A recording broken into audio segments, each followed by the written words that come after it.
Yeah, we're live now. Thank you. Good evening and welcome to the Mansfield Shire Council's August meeting. I'd like to welcome my fellow councillors and council officers tonight and any members of the public who have tuned in for the meeting. I'd like to start to call on each councillor and ask them to confirm verbally that they can see all councillors and hear the proceedings. Councillor Holcomb. Mr Mayor, I can see all councillors and hear the proceedings. Councillor Rabi. I can see all councillors and council officers and hear the proceedings. And Councillor Webb. I can hear the proceedings and see all councillors and council officers. I'd just like to ask each councillor to raise their hands so that they could confirm that they could see and hear each other. Thank you. Acting Madam CEO, do we have any apologies for tonight's meeting? Certainly, Mr Mayor. Councillor Sladden is an apology for tonight's meeting. Thanks, Madam CEO. I will now read the statement of commitment and ask each councillor to confirm afterwards. As councillors of the Mansfield Shire, we're committed to ensuring our behaviour meets the standards set by the Mansfield Shire Councillor Code of Conduct and Councillor Charter. We will, at all times, faithfully represent and uphold the trust placed in us by the community. Councillor Holcomb. I confirm my commitment, Mr Mayor. Councillor Rabi. I confirm my commitment. And Councillor Webb. I confirm my commitment. I'll now ask Councillor Rabi to read the acknowledgement of country. The council affirms its recognition of the Tarongaron people being traditional owners of this area and pays respect to their elders past and present. Thanks, Councillor Rabi. Item number 6 is the closure of conflict of interest. Councillors, do we have any conflicts of interest in tonight's agenda? Councillor Holcomb. No conflicts of interest, Mr Mayor. Councillor Rabi. I have no conflicts of interest on any agenda item tonight, Mr Mayor. And Councillor Webb. No conflicts in regards to any agenda items, Mr Mayor. Thank you. Item number 7 is the confirmation of minutes. Can I have a motion, please? Councillor Holcomb. Thanks, Mr Mayor. That the minutes of the Mansfield Shire Council meeting held on the 18th of July 2023 be confirmed as an accurate record. Thanks, Councillor Holcomb. A seconder. Councillor Webb. All those in favour of the motion? Motion is carried. Representations. We have 6 representations tonight in relation to item number 13.2.1. Item number 10 is the Mayor's report. Councillors, can I have a motion in relation to that, please? Councillor Holcomb. Thanks, Mr Mayor. The Council received the Mayor's report for the period 19th of July 2023 to the 3rd of August 2023. And a seconder. Councillor Webb. All those in favour of the motion? Motion's carried. Item number 11 is reports from council appointed representatives. And tonight we have no appointed representatives to speak to any of the committees. So in that case, we don't need a motion to pass them. Item number 12 is public question time, and we have one question that was sent to us from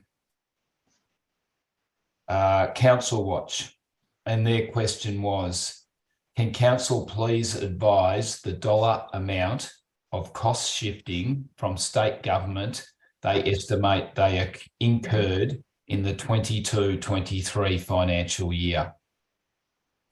The response to that question is cost shifting is an important issue for all councils. Mansfield Shire Council is currently not capturing data on cost shifting. While we do understand that a number of larger councils have commenced measuring the financial impact of cost shifting of services from the state government to their council. Given Mansfield Council's systems and resources, we are not in a position to complete the work required at this stage. Council will continue to work with both state and federal governments to ensure the long-term financial sustainability of council.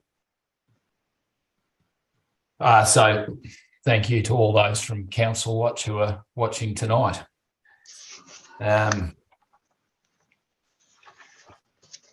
Item 13.1 is the Chief Executive Officer's report.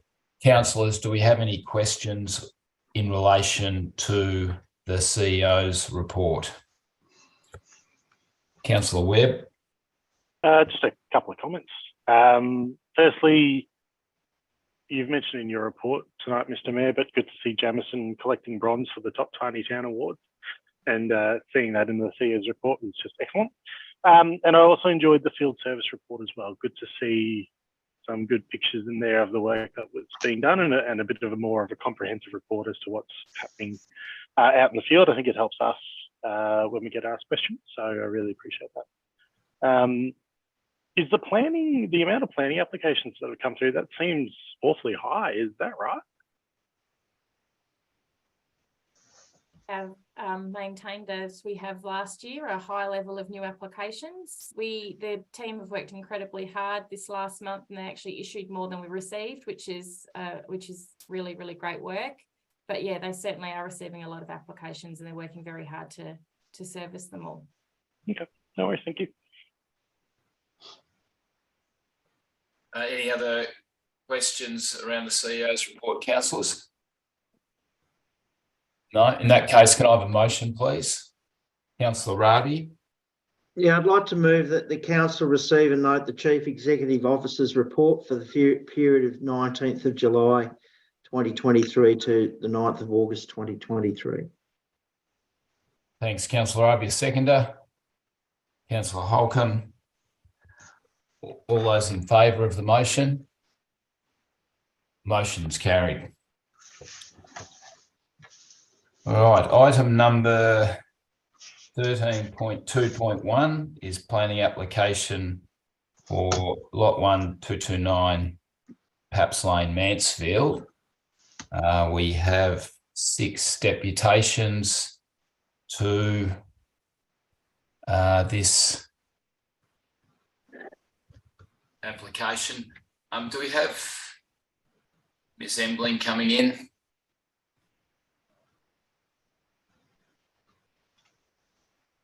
Right now. Hi, Miss Embling, can you hear me?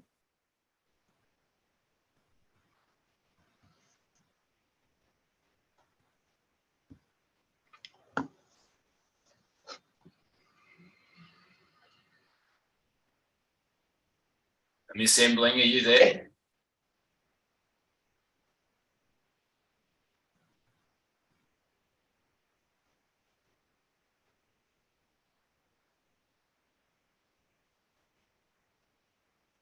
I've given her a heads up, so she should be coming through.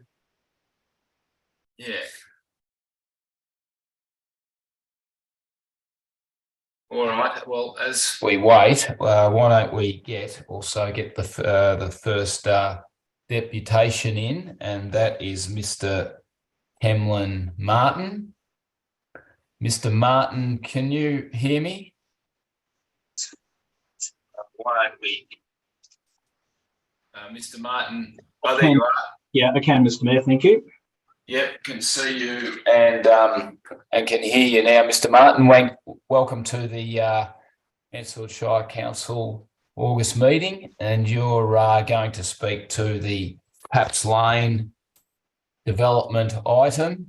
So if you're not sure, but you have 3 minutes to speak to the item, and then it'll be up to councillors to ask you questions. So. You have the floor now. Thank you, Mr. Mayor. On the 28th of June, I wrote to the Building and Planning Department objecting to the 3rd application and asked for a response from the applicant and or council to 20 specific questions in relation to the application. I allowed a 2-week response time, which was the 13th of July. I received no response. I wrote again on the 17th of July to follow up. On the 19th of July, I received a response from the planning coordinator. The applicant has indicated they will respond in responses from council officers where appropriate. No response was received. 24 hours ago, during an online meeting with the planning coordinator and the general manager of building and planning, who I note tonight is the acting CEO, the planning coordinator told me, I forgot to respond to you. The applicant also gave no responses. At yesterday's meeting, I learnt from the GM of Building and Planning that following each application, the GM and the planning coordinator had worked with the applicant to help modify each application up to the point where they felt it was possible for them to issue a permit. Is it normal for council to provide a bespoke planning service to coach and advise applicants to the point that a planning permit can be issued? How does this look from the point of view of conflict of interest, impartiality, good corporate governance, transparency, and probity? We, the 100 plus objectors to this application, have not been given access to the same information that you, councillors, are presiding over, nor were we given a full briefing as you were 1 week ago. We, the objectors, received the recommendation report written by the planning coordinator at 5 o'clock last Friday when it posted on the council website. And lo and behold, today at 12:47 p.m, I received a response by email to the questions I raised in my letter of the 28th of June from the GM of Building and Planning, who tonight is the acting CEO. To say that the process run by council from receipt of the first application till today has been highly questionable is an understatement. Our fellow neighbours in the area of Ford Drive, Paps Lane, Lehman Lane, Keeley Court that have objected, and that is 96% of all the property owners in the immediate area affected by this proposal, remain vehemently opposed to this inappropriate commercial development in the farming zone by this or any other applicant. My questions to you, Mr. Mayor and councillors. Number one, why is the council ignoring the objections, feedback and voices of long-term residents and ratepayers, your primary stakeholders? Number two, why are you putting the selfish commercial interest of one ratepayer ahead of the many? Number three, would the primary producers on the council, and I know some of you are, be keen to approve this tourist development if it were next door to their home block? I also make note that the council got a satisfaction rating survey recently, and the building and planning area got a 41% rating. I didn't take part in that survey, but I sure can understand the score.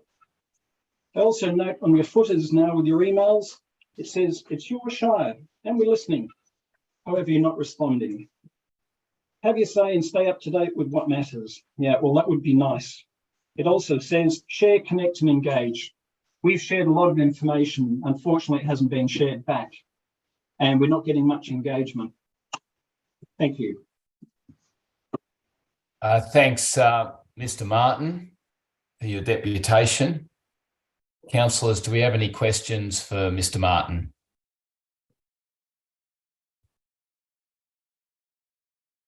Councillor Rabi. Yeah, thanks, Mr. Mayor, through you. G'day, Mr. Martin. You said been madly writing down things that you've been saying here. So you're posing that we shouldn't be helping anyone with the planning application. Is that one of your comments? Are you? Yep. I can't see why the council should be guiding and facilitating an application where, in this particular case, there have been 3 applications in a period of 9 months. We've received very little information from council over that period of time, and yet the applicant has been guided and helped along by the council until such point as they could accept the submission and pass it and issue or recommend a permit be issued. And we so, didn't get the same sort of help on the other side in terms of information, councillor. That's what I'm saying. No, I'm trying to get to the find your comments interesting. So if you were going to build something on your house and you went to our building and planning department, would you expect them to help you or not help you? I'd expect to submit a proposal that was half decent before I wasted the council's time. Perhaps you might like to ask the building and planning GM how much time the officers have spent on the 3 proposals that have been submitted, and what that cost might be to the council. We haven't taken up much time or cost in terms of the council as ratepayers, but certainly the applicant has. And one more question. You said there, and I may have missed it because it was, I think you said you oppose the commercial operations on farming land now and forever. Is that correct? On this site and farming zones, yeah, of this type, of this nature. Group accommodation, all farming zones, so forth. Not just this site. All through Mansfield, if you want to put it that way. I'd like to see, for example, if you're driving along the Buller Road and you have these cabins dotted on the side, they're all in a farming zone, they're all quite permitted, apparently. You know, what's Mansfield going to look like if you don't preserve your farmlets, which is one of your strategies? Thank you. Thank you. Any other questions? Councillor Webb. Thanks, Mr. Mayor, and thanks, Mr. Martin, for your very impassioned words. Just one question from you. You mentioned 100 objectors. Yes. To the proposal. I was under the impression we only received 30 objections. Am I mistaken? Well, no, thank you. Thank you for the question and for the opportunity to clarify. So we have a minimum of 36 written objections, that is letters signed. In addition to that, we also have others who didn't sign the letter, but we know that they are also objecting to this development and have written in separately to the council.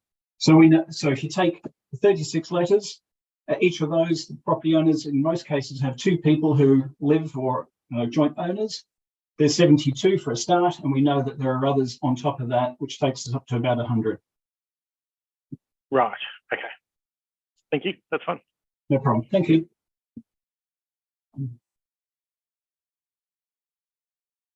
Any further questions, councillors? Just one. Yeah, Councillor Holcomb. Yeah, Mr. Martin, you live next door to this site? Yes, I do. And how long have you had the property for? 14 years. 14 years. Are you a full-time resident? I am, yes. I'm a full-time resident in the sense that I go there when I want to. I own the home. It's my second home, and I move between Melbourne and there. So it is a home for me. I don't see it as a holiday home. It's a second home. And is your property over 40 hectares? Is it designated farmland? I beg your pardon, sorry. And the size of your property, do you qualify as a farmland? It's its own farming zone, yes. I'm rated as rural residential, but it is in the farming zone. So my title says farming zone, yeah. And one of the reasons why we bought it, I come from an agricultural background, the serenity of the area, the peacefulness, paddock on one side, which is still there, and the paddock on the other side, which is the property in question here today.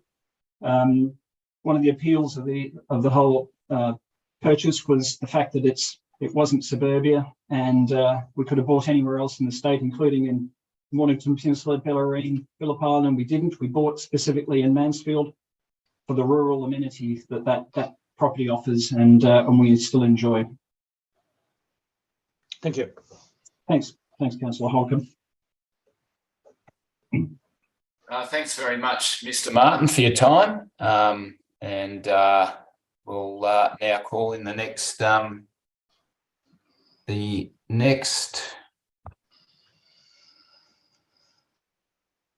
speaker is Mr. Gogol, Frank Gogol.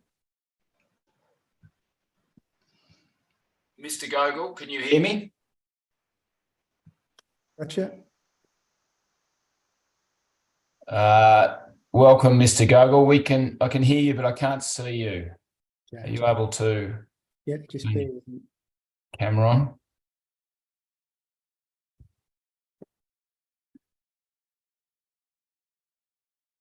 There you are. It's Mayor Ian here, Mr. Gogel. Welcome to the Mansfield Shire Council meeting. You're going to do a deputation on the Paps Lane planning application. If you would, you have 3 minutes to say what you'd like to say, and then answer any questions that councillors may have for you. All right. No worries. What? So I'm right to go now, am I? Yeah, you're Okay. right to go now. Thanks.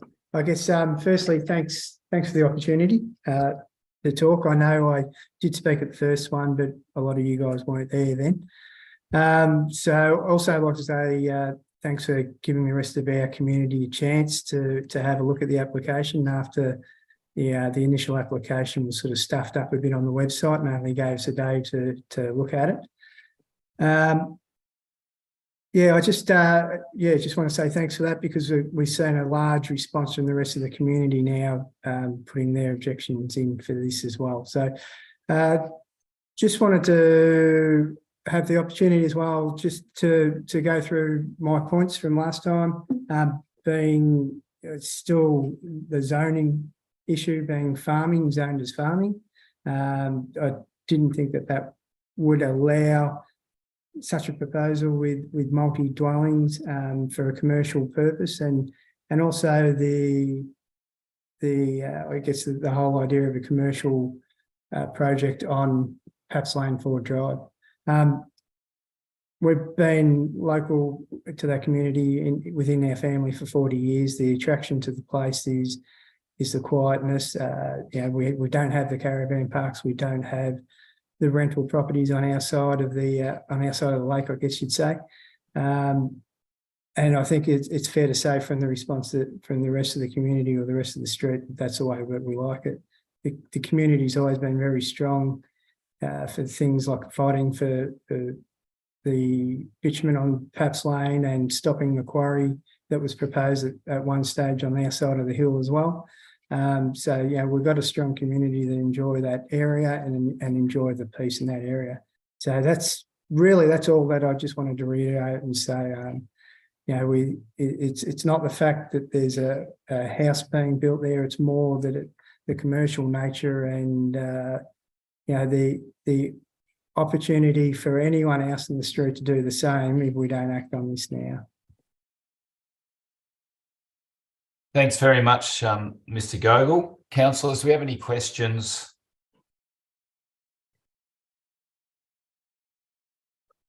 For Mr. Gogel, any questions, councillors? No? Okay. Well, thanks very much for your deputation. And, was that a hand up, Councillor Raby? I was waving. No. Oh, okay. Sorry, Right. Mr. Mayor, I shouldn't have put my hand up. No, that's okay. Yeah, thanks, Mr. Gogel, for your presentation, and we'll now invite the next one in, which is Mr. Edward Moran. No worries. Thanks. Thank you. Edward, Mr. Moran, can you hear me?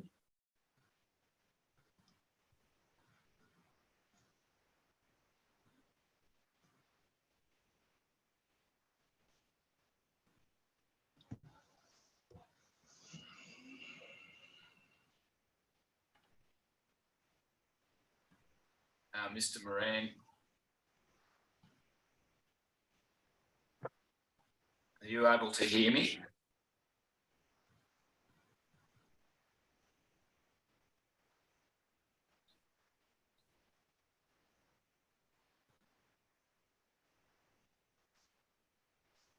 Okay, we have to have Mr. Hilbert in the room. Mr. Hilbert, can you hear me? Your microphone's on mute.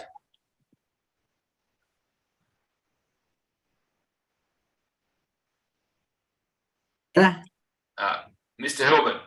Yes. Yeah, it's Mayor Ian here. Welcome to the Mansfield Shire Council meeting. Thank you. Yeah, I can hear you, but I can't see you. Would you have to turn your camera on? Oh, there you are. Yep, great. Welcome to the August meeting of the Mansfield Shire Council. We are discussing the Paps Lane application. You're going to make a deputation, I believe. So if you could keep it to 3 minutes, please, and and then councillors may have some questions for you after that. Yes. Okay, thanks. Away you go.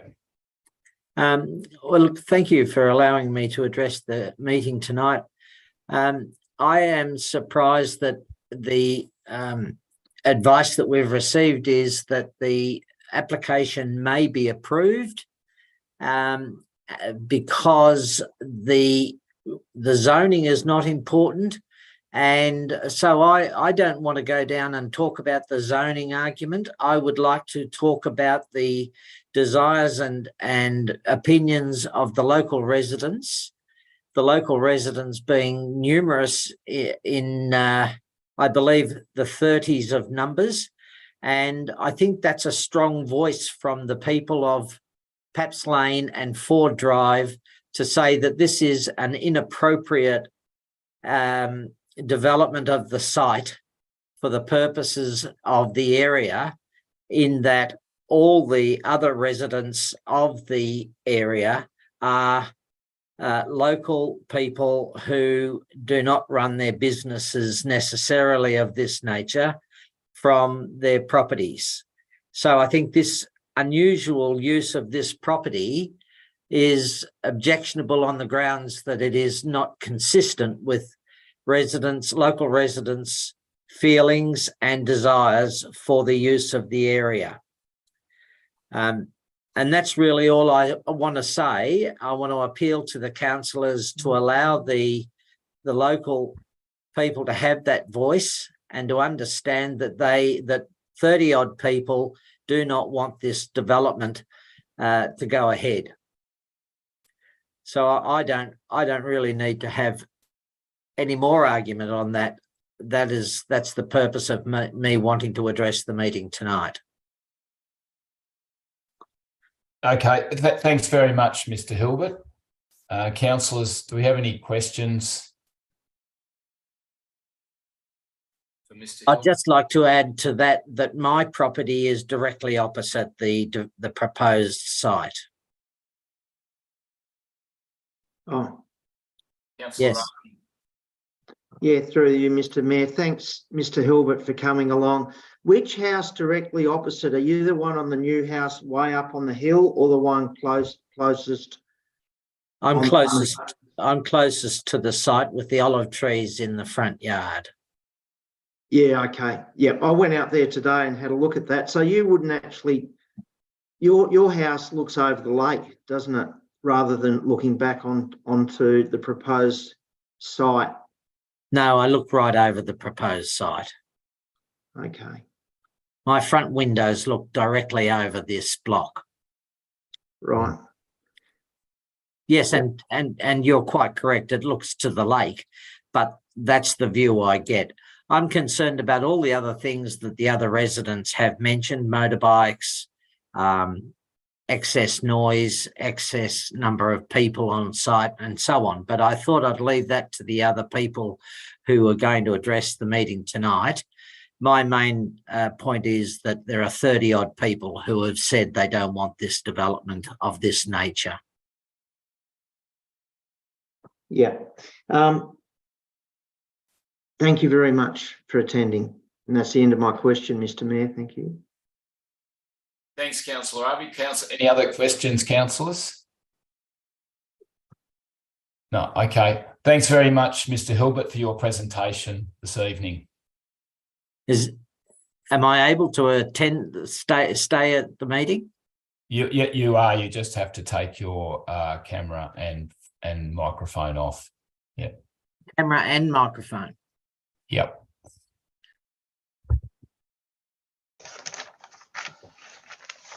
Our next deputation is Mr. Moran. Mr. Moran, are you there?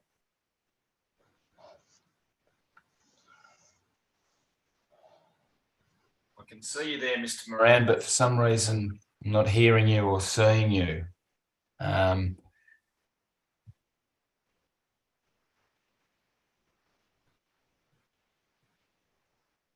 No, in that case, I'm not sure what's going on with Mr. Moran. You might have to try and dial back in.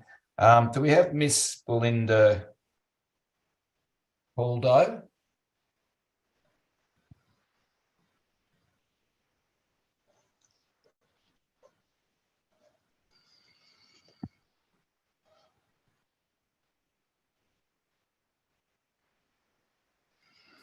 Miss Caldo, can you hear me? Yes, I'm just trying to. Can you see me? I can now. Yeah, can see you and hear you. Welcome to the Mansfield Shire Council meeting. You're doing a deputation as an objector to the development on Paps Lane. Yes, I can. You have 3 minutes to say what you want to say, and then take any questions from councillors. So away you go.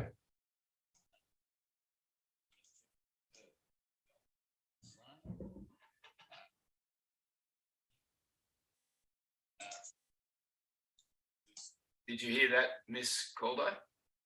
Yes, I'm just trying there. Can you see me? Yeah, I can see you. Yeah, we can all see you and hear you. Yep.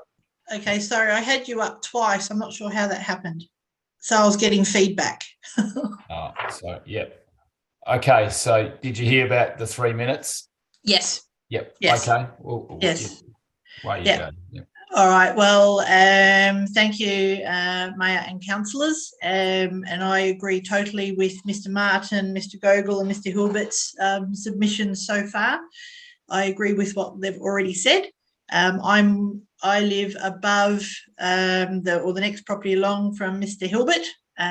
So I get to see across the lake and straight into the proposed development property. And I'm hoping that all of the councillors have seen all of the objections that have been submitted so far. Is that correct? Correct. We have. Yes, we have. Yes. Okay, so I don't want to really reiterate my objections that I've previously submitted. However, I would like to just talk about the setbacks that Goulburn Broken Catchment have put in their letter that was sent in back on the 26th of October last year. It stated about setbacks to the property. It had to be no buildings within 30 metres of any waterway. I note that that original plan that was submitted showed 2 waterways. One was a designated waterway that ran from the point of a corner of the proposed, I can't read what that says, where the wastewater disposal ponds are. It goes from that point down to and includes and crosses over or joins the other waterway. Now, as for Goulburn Broken Catchment's regulations, says that you cannot build any buildings within 30 metres. So the 2 buildings that are number 1, if I say 1, 2 and 3, that are at the top of the property going down to the second waterway, the first 2 would not be allowed because they're within 30 metres of that waterway. It also shows that on the original submission that pages, let's have a look, where did I write it down? Page 35 of the initial application and also page 41 showed the buffers for the waterways, and those buildings are within that buffer. So they should not be allowed to be built there because they're within the boundary of the setbacks. And I note that one of the waterways has now been totally removed from the 3rd application that's been submitted. So I'm not sure why that has been done. The water disposal treatment ponds are less than 300 metres from the high water mark. The plan, which is figure 3 that was submitted on the final application, does not show a complete distance from the high water mark to the disposal wastewater disposal pond. So the other marks in there shows to the house, to the other little cabins, but it does not show the distance from the high water mark to the disposal ponds, and it's within 300 metres. So again, it's not complying with the regulations to put a wastewater disposal field. And the other one I want to just raise quickly is the permit originally stated that it was removable cabins. and when a removable cabin means that it can be removed from the property. The plans show that it's going to be placed onto concrete footings. A veranda is going to be connected to it. Power will be connected, pumps, sewer, wastewater will be connected. It is therefore not deemed a movable building or dwelling. So I object to those where council has said that it conditionally approves. Golden Broken Catchment says it conditionally approves. However, it's not really complying with the movable dwellings description. Thanks very much, Ms. Keldo. Councillors, do we have any questions for Ms. Keldo?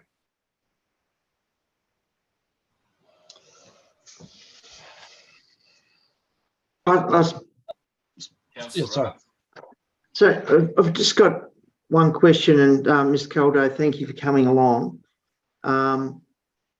Your house I'm just trying to work out, I was down there today. So is your house the one further behind Mr. Gogol's? Gilbert? Hilbert's? Yeah, place? yes, it is. So it would be fair to say, I don't know whether you can see that. Is that yours? Yes. Yeah, no. I just trying to. Yours is probably the only house that I saw that actually looks anywhere over that site. But noting that it also looks over 229 Paps Lane, Yes, which is a lot closer. That house is a lot closer. Yeah, I can show you. I can show you if I turn my computer around. You can see the outlook I have from my office. Yeah. You can see there's the market city straight across the road and into the applicant's property. Whereas, am I doing it right? It's all right. I get the picture. Sorry, No, just because I'm sitting here looking across at it right now. Yeah. So, as you also have an objection about the amount of people that will be habitating and move. So, how many houses do you know along that area that would have outbuildings that would be livable in summer, and that people actually come up from Melbourne, family, friends and stuff? Because the way I see this is sort of the same.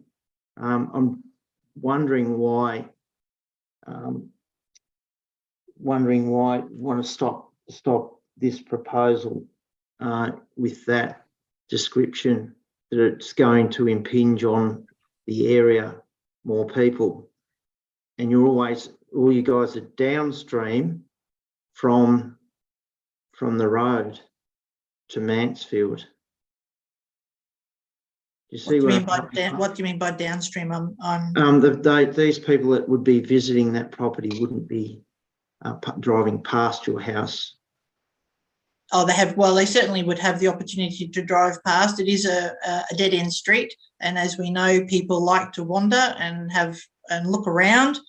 Obviously, you can't stop that unless you can stop them from coming onto your property. But the extra tourists that would come, or paying customers to the applicant to rent the cabins.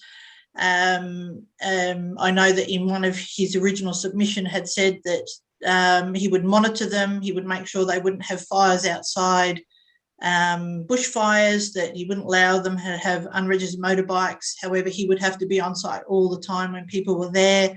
How can you stop them from just driving down to the boat ramp?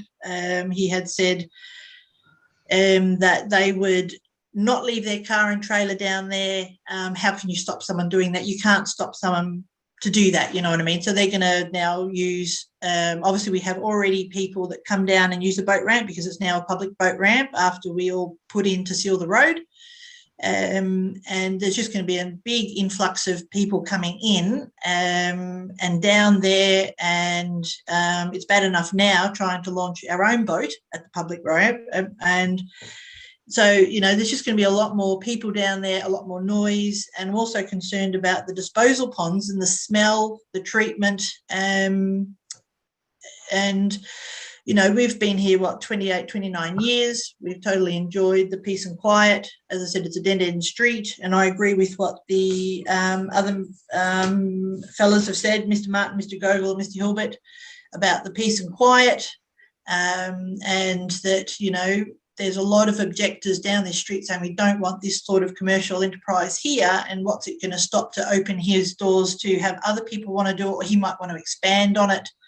You know, it's not something that we want to look out and see straight across the road from us. And as you know, on a quiet night, you can hear everything.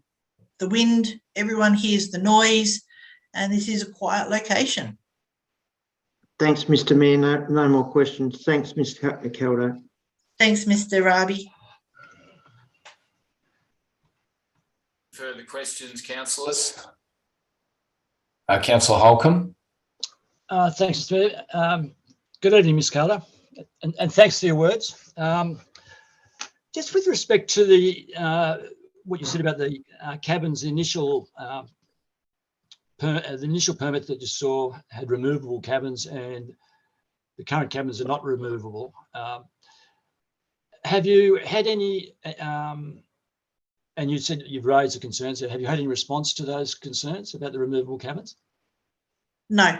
I've only mentioned this today because I've been trying to do some research on it. So I've not submitted any further applications, any further concerns or objections from the last one that I sent in. It's only that I just started to do some research to make sure that it complied, and it seems like it does not quite comply with the description of a movable dwelling once it's fixed to the land. Not to mention the setbacks, and I've only just started to research those. So I haven't submitted any of those concerns to council yet, no. Right. And the setbacks, are they the setbacks you're talking about, are they the setbacks from Lake Eildon as it is now? No, it's from the high water mark, which is what they're governed by. When you have setbacks, it's not from the middle of the lake, it's the high water mark. High water mark, yeah. Because there's other places that are a lot closer to the water than this one that obviously have passed in the past. Yes, well, that's up to council to whether they agree to do that or pass it. But I'm just noticing, or I've just noted in the plans and the setbacks, the distances, that it's not, it does not comply with those regulations. And by sound it, there's other blocks there that don't comply as well at the moment. I don't know about other properties, no. Yeah. I'm only concerned about this application. Yeah, no, I get it. Thank you. Thanks. Thanks very much, Ms. Caldo, for your deputation tonight. We appreciate it. Thank you. Thanks, Ms. Caldo. Thank you. I'd now like to ask Mr. Moran. Are you there, Mr. Moran? Seems like Mr. Moran's having trouble getting through.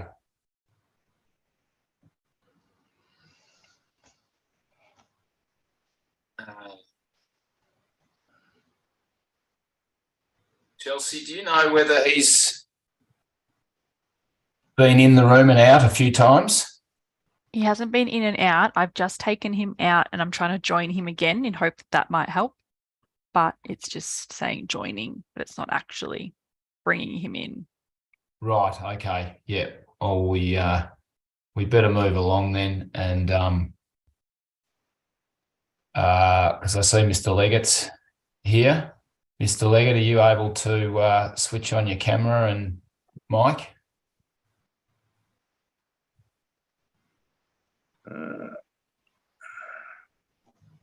Yep. Hopefully, I'm there. Yep, yeah, you are, Mr. Leggett. Welcome to the Mansfield Shire Council meeting. And you've doing a deputation. You're the applicant, obviously, of this project. So you've got 3 minutes to say what you'd like to say and then answer any questions. So away you go. Yeah, thank you, Mr. Mayor. Look, Yeah, I'm the owner of the block. It's 25 acres zoned in a farming zone. I've had the block for about 9.5, 10 years. It's just a précis of what the application is, but I just mainly just want to be available if anyone has any questions. Now, on the block, the 25 acres, most of the boundaries are either the road reserves or the lake. You'll see in the map, there's only one common boundary with one neighbour where we share a fence line. The other neighbours are all across the other side of various roads. In the farming zone around there, there's another 5 blocks. Next to my block on the north side, there is a 1 acre block farming zone, and it has a house, shed, septic tank, all the usual sort of buildings. That's the only one that adjoins my block. On the other side of Paps Lane, there's 3 blocks that I would estimate are about 10 acres in size. They all have houses, sheds, buildings, and they're all farming zone too. So they're all under the 40 hectare size. And then, of course, south along Ford Drive, there's over 30 small acre blocks, but they're all zoned from the boat ramp road down along Ford Drive. They're all zoned rural living. Now, because I'm surrounded by all these homes already, I don't think my building on a farming zone will affect the amenity of the surrounding farms or anything like that. In fact, I don't border on a farm, and the only one within Cooee is across the small council road to the north, which is Tony Reardon's land there.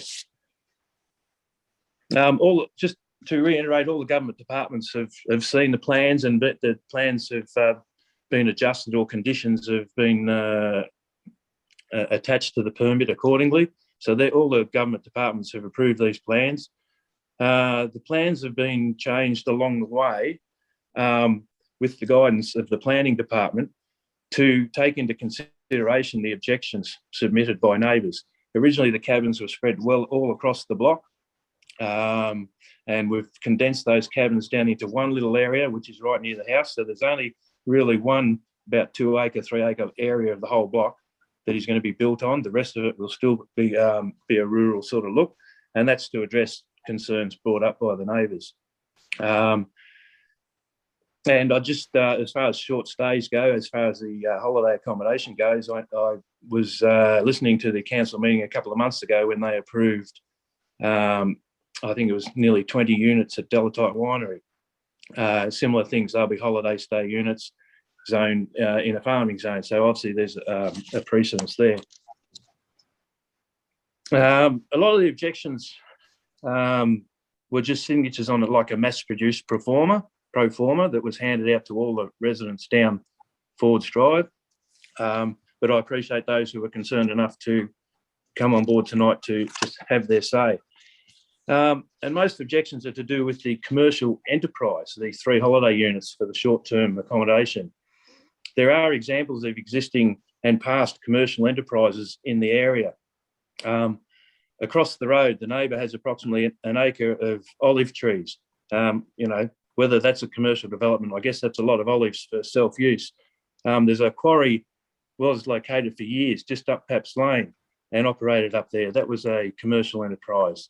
Farming itself is a commercial enterprise, and I have knowledge of the homes down Ford Drive that have been rented out in the past for short-term holiday accommodation. So there are other commercial enterprises that have occurred and do occur along that road. Just got my little notes here. There's just one other thing I probably wanted to make note of.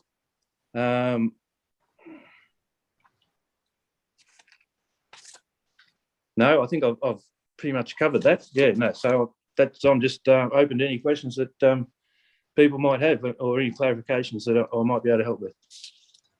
Thanks, Mr. Leggett. Councillors, do we have any questions? Councillor Raby. Yeah, thanks through you, Mr. Mayor. Thanks, Mr. Leggett, for coming along tonight. So your application, you applied, then this is a question. So you applied with an application, people objected to that application, and our council officers then looked at your resubmission and answered questions for you to reapply within our guidelines. Am I correct in stating that? Yes. After we had a meeting with objectors and the town planning people, we had discussions about how we could best satisfy those objections, and council, the planners certainly had ideas of what they'd prefer to see, and so we took all that on board, and that's when we come up with the final plan. So it has moved around a fair bit to try and cover most of the objections and what the council required. So as a resident ratepayer, with an idea, and you've come to council, to the planning department, would you say it's fair to say that you're happy with the performance of our department in the fact that you asked them questions and they helped you? Yeah, for sure. And I've made lots of planning applications to do with the caravan park over 20 or 25 years as well. And I've realised that before any application goes in, it's best to come and speak to the planners, and that's what I did. We spoke to them first, then after the objections, we sat down and spoke to them again. So just to try and come up with a something that's the best fit for everybody. Yeah, sure, understood. I've got another question. So Mr. Reardon, that owns probably the majority of land to the northeast of your land, right along Paps Lane, has he made any objection to your enterprise here?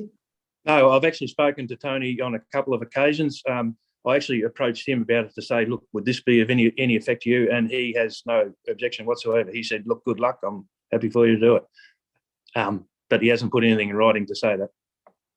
No, but it's fair enough. No, Mr. Reardon. And so, and you only have one neighbour that shares a fence with you, as you say. No other. And you also made mention of the fact that there may be properties in that location that have Airbnb dwellings on them. Is that correct? So that just the people who've rented their houses out on short-term holiday. I do know of one family that was down there that were friends of associates of mine who several years ago rented their house out over the Christmas holidays, and to me that's just a similar sort of activity. Yeah, thank you very much for coming in, Mr. Leggett, and that's no more questions from me, Mr. Mayor. Thank you, Councillor. Thanks, Councillor Rabi. Councillor Holcomb, I think you had your... Yeah, I've got a couple of questions, Mr. Mayor. Thank you. Yep. Thanks, Mr. Leggett, for coming along. Just a couple of questions regarding how these are going to work from an accommodation perspective. So the short-term stay, is that correct? So how will you market that? How will they be advertised? That'll be marketed through, say, Airbnb or Booking.com, one of those agencies where when I'm home, like I plan to be away most winters and won't be renting the dwellings, those cabins out while I'm not there. But it's mainly over the summer months, which is, I think, what people will be attracted to, with the proximity to the lake and that sort of stuff. And it would be rented out as a weekend accommodation. They're called unregistered movable dwellings, and they're all. If you've seen the plans there, they've got accommodation for 4 people. There's a double bed and 2 sets of bunks. So I'm anticipating families just coming up for the weekend, bringing their boat up, going skiing, going fishing, enjoying the environment, chasing kangaroos around the block. So there's a maximum of 4 per cabin, and maximum 4 per cabin. Yep, only 4 beds per cabin. And that's administered by yourself, is it? In terms of that is, yeah. Right. And the house itself, Mr. Leggett, how does that work? Well, the house is where I'll be living, and I've put in extra bedrooms because I've got 2 kids myself. So if they happen to come up over Christmas or something, they may be staying there with us, and there's room for a guest. If my brother comes up or something like that, there's room for me to have personal guests in the house, but I'll be living there. I certainly won't be renting it out or anything like that. Okay. And just getting back to the removable dwellings, Ms. Caldo mentioned that that those dwellings are now not removable. So I'm a bit confused on. Yeah, they're designed as unregistered movable dwellings. They're very exactly the same as cabins in the caravan park, and all those dwellings they're on a steel chassis. Now, by requirements for those dwellings, they need to be set on concrete pads. So that's what the concrete footings are. The concrete pads go to ground level. They sit on those pads. They have to be chained down to those pads so that they can't move at all in high winds and that sort of thing. And then the services are connected to them. But when they're removed, the services are just sealed off underground level and it's all leveled out. But once they're there, I don't anticipate they'll be moving. But they are built away from the site and would be trucked in, and the footings poured, the cabin mounted on the footings. And that sort of brings me to the follow-up questions I wanted to ask was, I have a real problem with some of the diagrams in this, and I suppose the simplicity of them in terms of lack of detail of how this is actually going to look. And I'd imagine if I was living in that area, the aesthetics of how this is going to look are going to be extremely important. What comfort can our planning department and the locals get from what you're going to do aesthetically? Because it's not clear from the diagrams that how this is actually going to. So the main thing that the main thing planning department wanted from me with those diagrams is the sizes and what they would look. So all those diagrams on the cabins and the houses tell you the materials that are going to be used, the colours, like the roofing's all colour bond grey. I can't think of the name of the grey at the moment. The walls are all weatherboard cream. There's a bit of brickwork and blockwork in the home, rockwork around the fire, the chimney.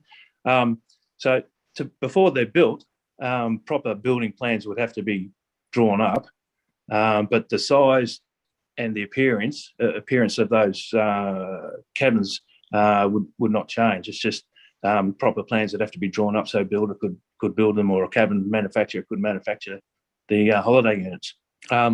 In the plans, there's also included that all the boundaries are being planted out with vegetation strip, and there's also a vegetation and a wildlife corridor being planted down the waterway closest to Mr. Martin's, the 1 acre block on the north side. From his point of view, he'll be looking through 2 vegetation strips before he could even see the cabins or the house. All the other road boundaries, the fence boundaries, will have vegetation strips, and the vegetation varies from stuff it's all natives that's going to be 2 or 3 metres high to trees 6 metres high. Once that all grows, and I've already planted 400 natives around the boundary, and there's a lot more planting to go. That will help buffer the site from the road and the site from the neighbours of these places. Okay, thank you. And just one final, maximum capacity, how many people will be on that site the weekend? Well, if the 3 cabins are full, there's 12 people there, and myself and my partner in the home, and I may have, if the 2 kids are up. So you're looking at 12 to 16 people. Okay, so 12 maximum. To 16 people. And the question for the planning is that part of the planning stipulations as well, planning guideline? And that's a question I'll ask Miss Emily after. Well, from my own point of view, looking at the permit, I think it does specify maximum number of people in the cabins is 4 people. Okay, so maximum number on the site is 12 basically, or 14. Apart from the residents. Yeah. Okay. And does that, sorry, and what about vehicles? What's the maximum? Yeah, there'll be parking. There'll be parking at each cabin. There'll be parking for a vehicle. There'll be an area where people can park. Well, there's a big car parking area near the house and the shed. So if people want to park trailers or something there, they can. There should be enough room for people to park a car and a boat trailer at their cabin. But there's additional parking area near the shed that's marked near the house if need be. And you know, as I think one of the other objectors have said, it's going to clutter up the boat ramp. Well, I would envisage that once people have put their boat in the water, it's an easy walking distance down to the lake, and there's plenty of lake bordering the property where I would imagine people would bring their boats around to be closer to their cabins and just park their car and trailer up at their cabin. So would there be is there a number of parking vehicles allowed on that site at any one time? Maximum number? Well, there's parking for each cabin, and then there's parking at the house. There's no maximum number being specified. Yeah, okay. Thank you. Thanks, Mr. Leggett. Thank you. Yeah. Councillor Ravi.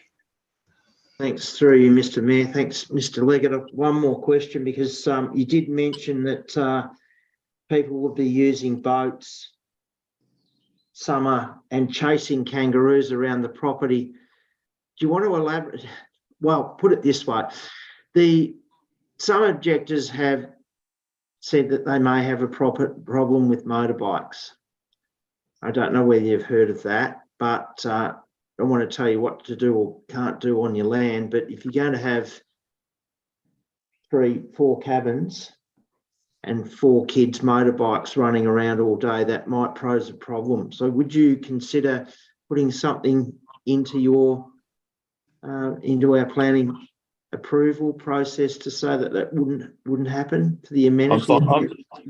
I'm fine with that, because I've run the caravan park for 20 years and no one's ever been allowed to ride a motorbike around the caravan park.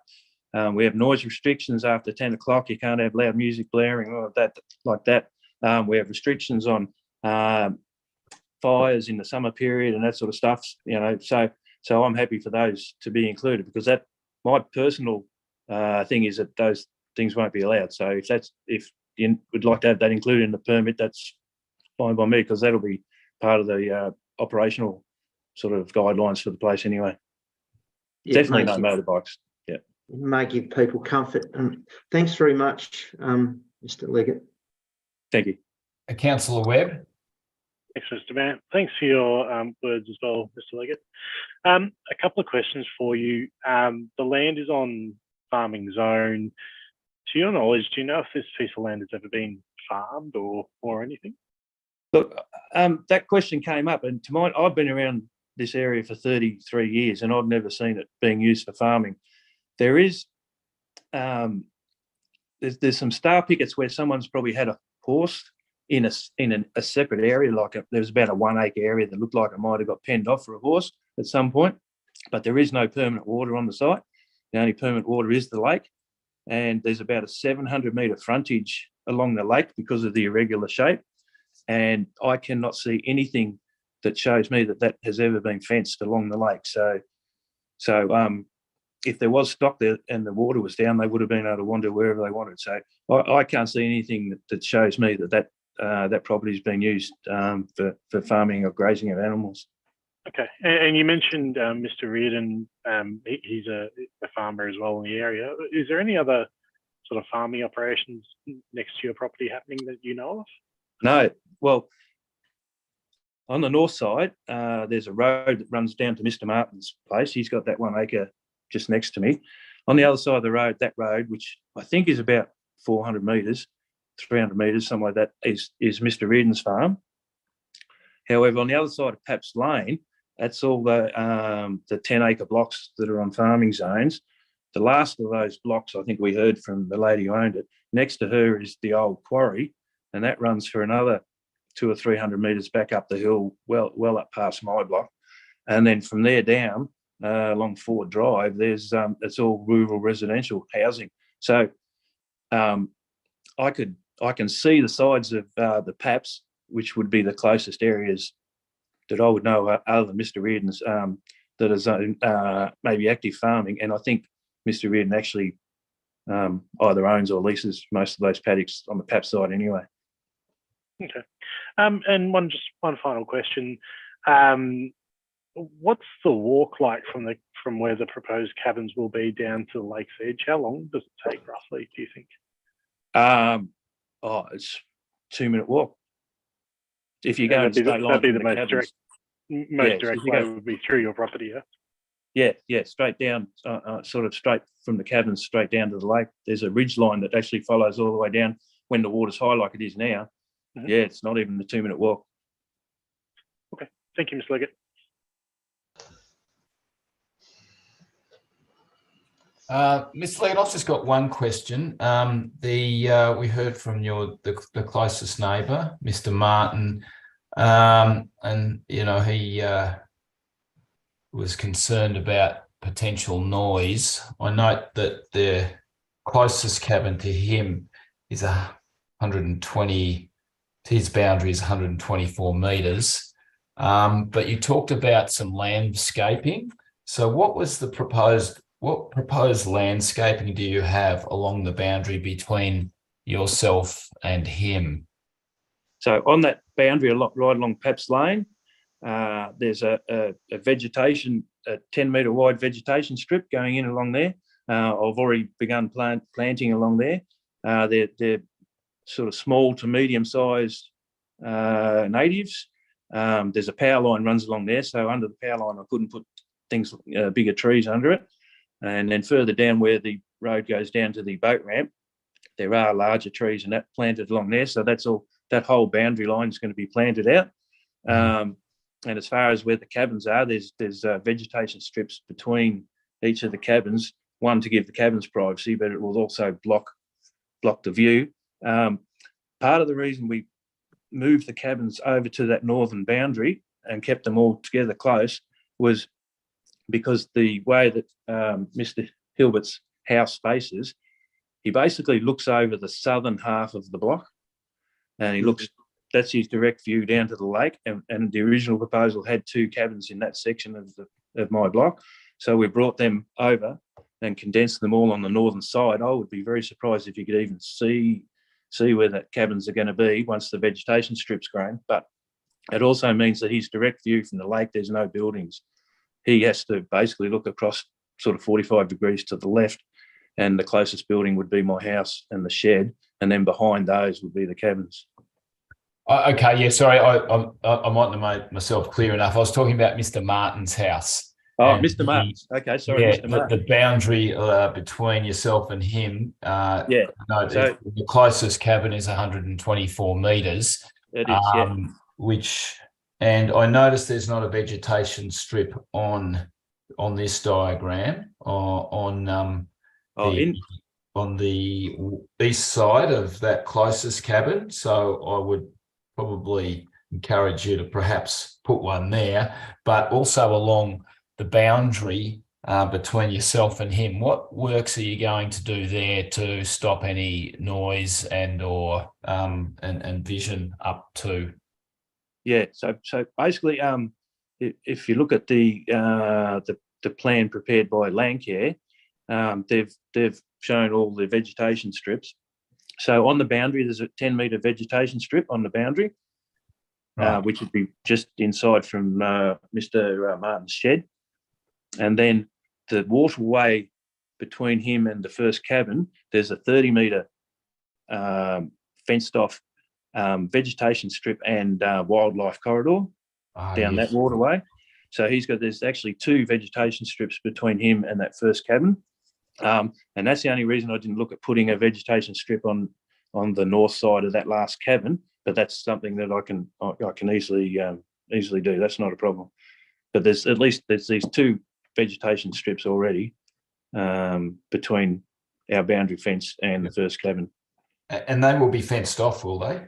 They'll be fenced off, yeah. Okay. Yeah.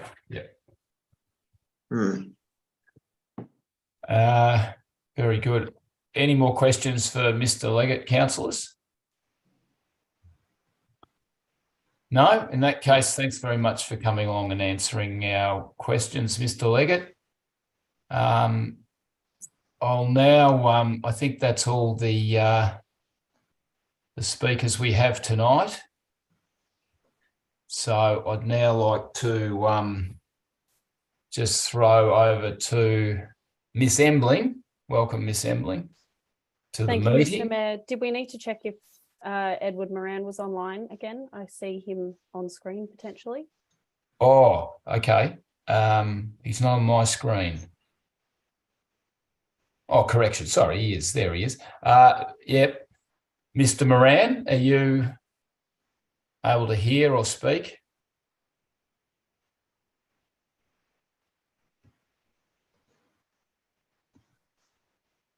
Doesn't look like he's been able to get through for whatever reason. So I think we'll have to move on. Yeah, welcome, Miss Embling. Councillors, we've heard the deputations from the objectors and from the developer. Miss Embling, can I just start off by asking you, there was a few concerns about the process and timing of the three different applications. Would you be able to just run us through the process briefly from the start to just alleviate any concerns councillors might have about that process? Yes, certainly. And if I may, just prior, I just wanted to make a slight amendment or correction to the current officer recommendation at the conclusion of the council report. Just to clarify that the land description in the report is a little bit inconsistent and incorrect, and it needs to be corrected to be 1/229 Paps Lane, Mansfield, Victoria 3722. Also known as Lot 2 on Lot Plan 90631. And also that there is typographical errors in the council report within the officer recommendation page 20 to 25 tonight's agenda in relation to the numbering of the recommended permit conditions. I confirm that they are correct, however, in the recommended permit conditions detailed in attachment 13.2.1 delegate assessment report, which details the conditions numbered as numbers 1 to 42 and notations 1 to 6. Just to confirm some minor errors in the council agenda for tonight. Okay, so just to clarify that the recommendations in the agenda is numbering 1 and then lettering A, B and C. Is that the correct? I confirm that the words of the text of the recommended conditions are correct. However, the numbering is incorrect, but is correct in the attachment delegate assessment report. Oh, okay. In the only the numbering that needs to be altered. Yep, Thank sure. you. Councillors, are we across that? Right. I think so. But Thank the content hasn't changed. Not at all. Yep. And just to clarify that, so the delegate assessment report, there are no typos in that report for the recommendation in there. Is that right? There is a typo in the address of the property, but not in the numbering of the permit conditions, hence the confusion, and my apologies. Okay, so can you give me the address on the delegate assessment report, what it should be, please? So it needs to be 1/229 Paps Lane, Mansfield, Victoria 3722. Formerly described as Lot 2 on Lot Plan 90631.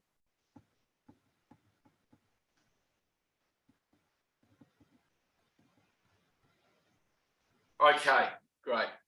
All right, well, if you just give us that brief description of the process now, that would be great. Yes, thank you. So dating back to when the application was first lodged, it was originally a proposal for a dwelling, outbuilding and 4 accommodation or cabins. The application went out to all of the relevant referral authorities and was on public notice in the form of being advertised on council's website. There was a sign on site and letters were sent to adjoining and nearby neighbouring properties. The documents, all of the application documents were available for a period of 16 days on council's website. Following conclusion of that advertising period, I believe we had 6 objections, and those objections were provided to the permit applicant, who briefly provided a response, and we then set up a consultative meeting where The permit applicant, landowner, and all of the current objectors were invited to attend. We had quite a few come and attend the consultative meeting, which was hosted in council chambers. And there was quite a lot of discussion that day, the minutes of which were provided to councillors as part of the documents.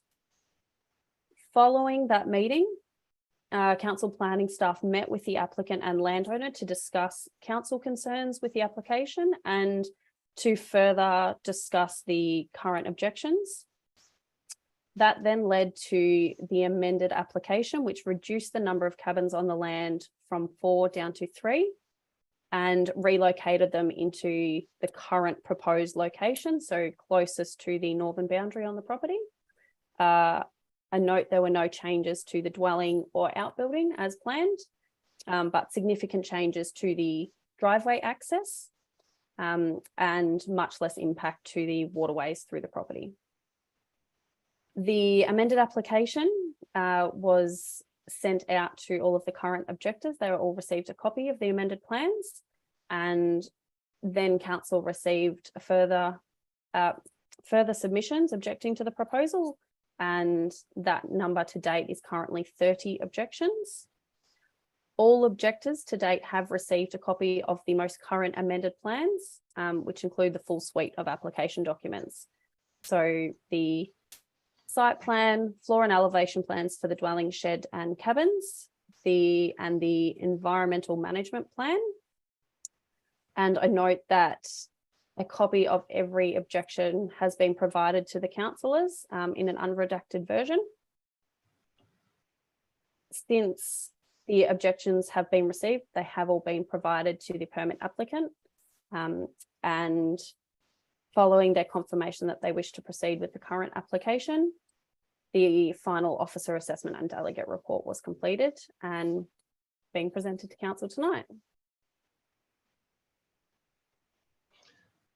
So, Ms. Emling, was there anything unusual about some of the comments that Mr. Martin made were, echo what Councillor Raby said, were concerning, but was there anything unusual about the process that you just spoke about then relative to all the other applications we had?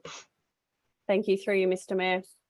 This application followed a fairly normal process in terms of planning applications. I note that it's probably a little bit longer than planning officers and the applicant and objectors would like, just due to the nature of the number of objections and the amount of amendments that has happened to the application.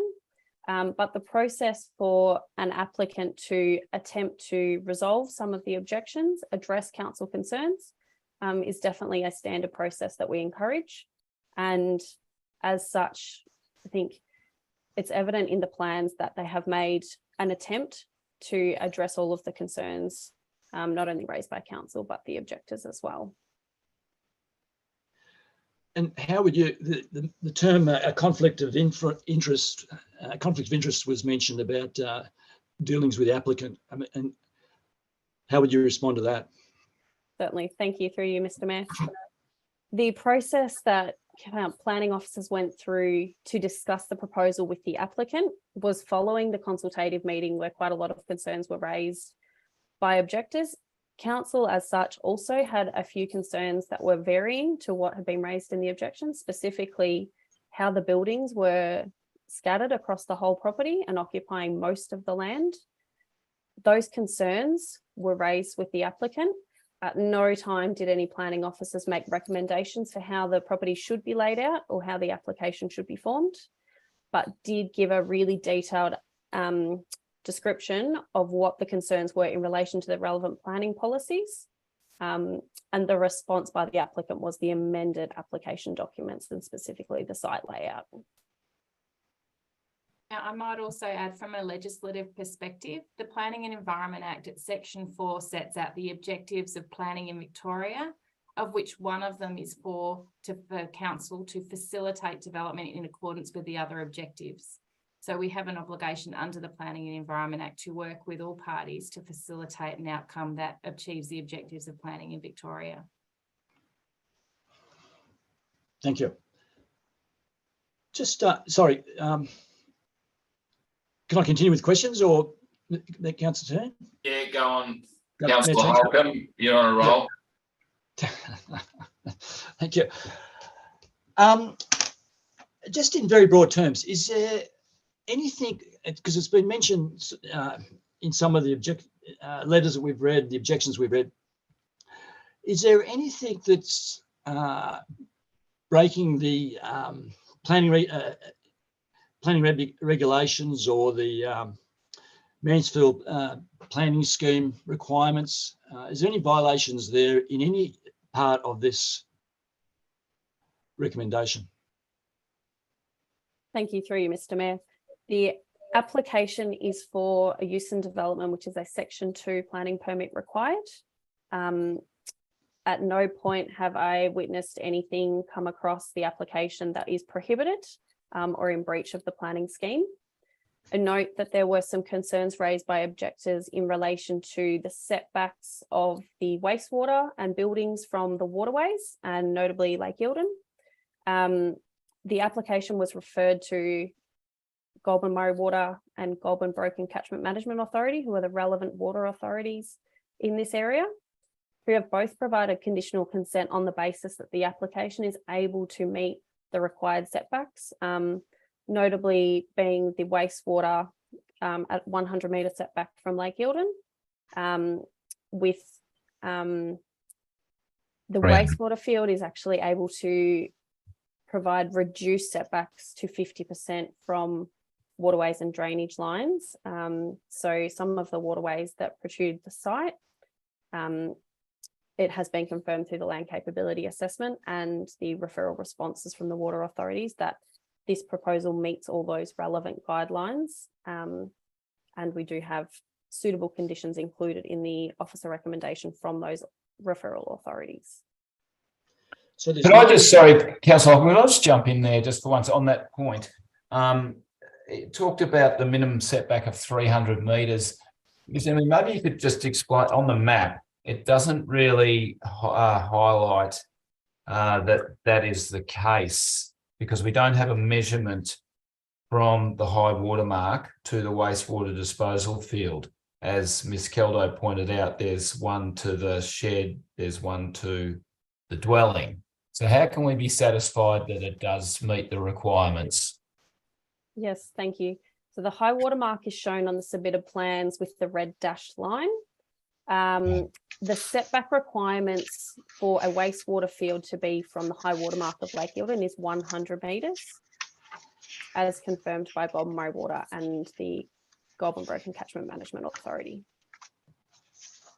Oh, okay, so it's the red line, not the green line's the boundary of Mr. Leggett, and the red line's the high water mark. Thanks for that clarification. Yeah. Sorry, Councillor Holcomb. Yes, sorry. So, Ms. Hamling, there's no planning guidelines or regulations that we breached, and none. we've got the full approval from the relevant authorities. That is correct. So they have no problem with it either. Right.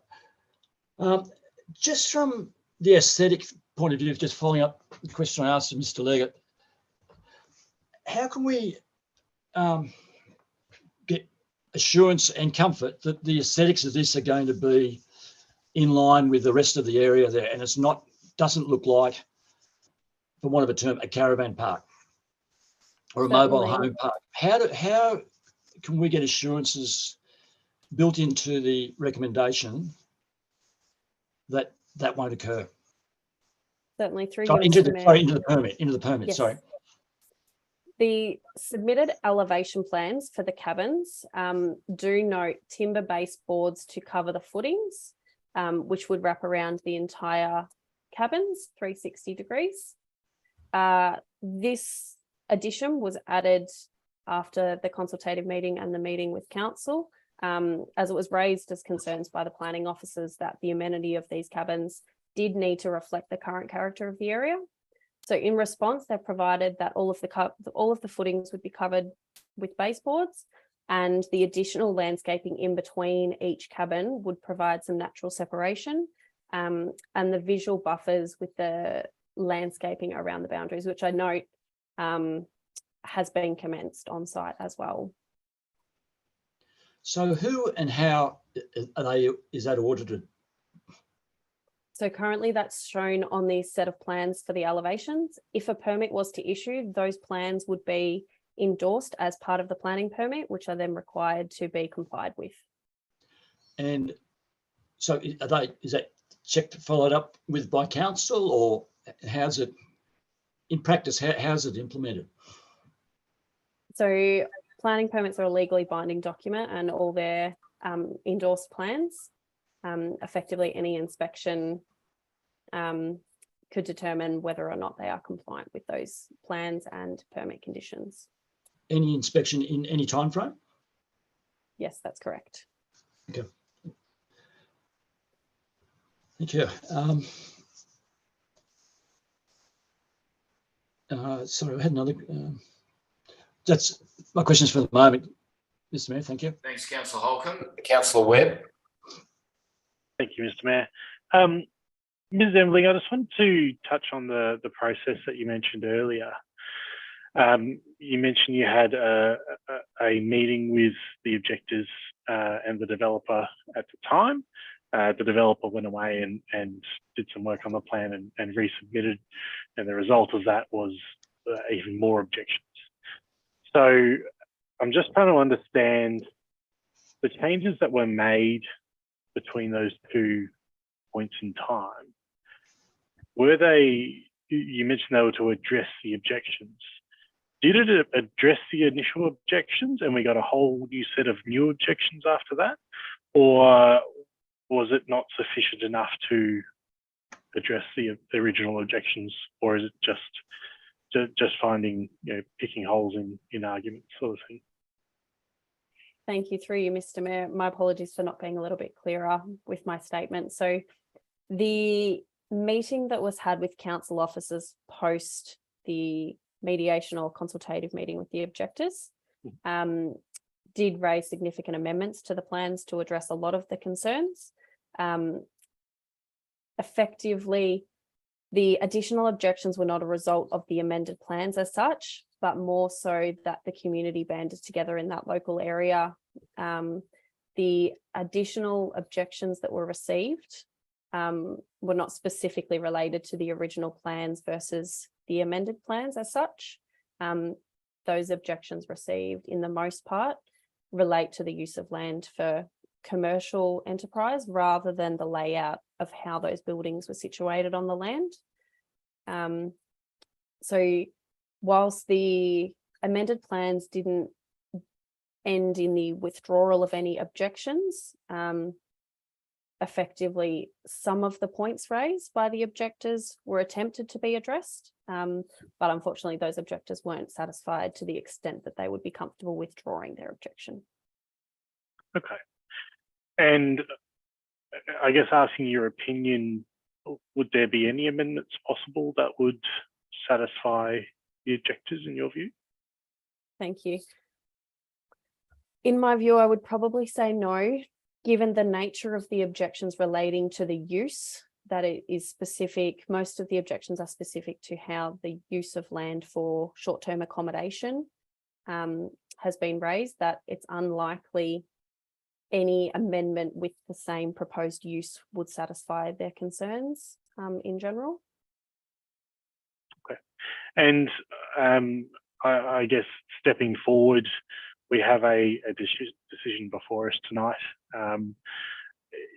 If we were to either make a decision for or against this development, in your view, what do you think the next steps would potentially be? Would we be going to VCAT? Thank you, through you, Mr. Mayor.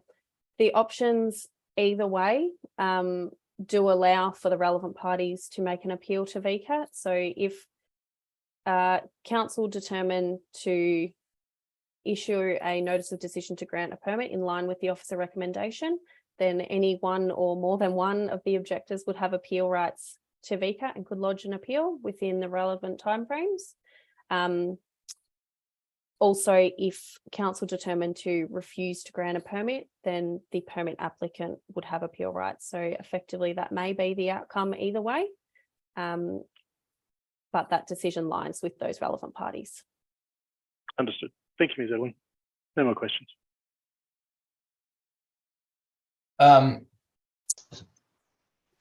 Miss Embling, I've just got a question in regards to Miss Keldo's other point she raised, that through the process, there was a waterway that was removed from the plan.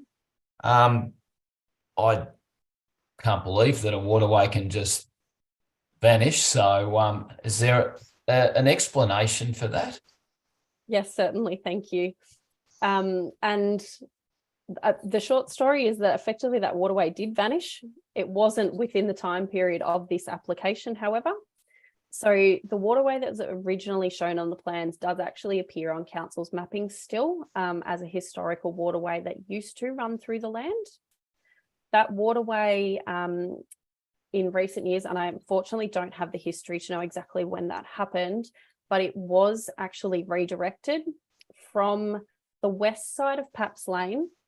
It was redirected down the roadside instead of through the subject land for quite some significant distance, and now passes through the subject land at the southernmost waterway, which is seen on the plans, and notably is also the waterway that has significant erosion as addressed in the applicant's environmental management plan.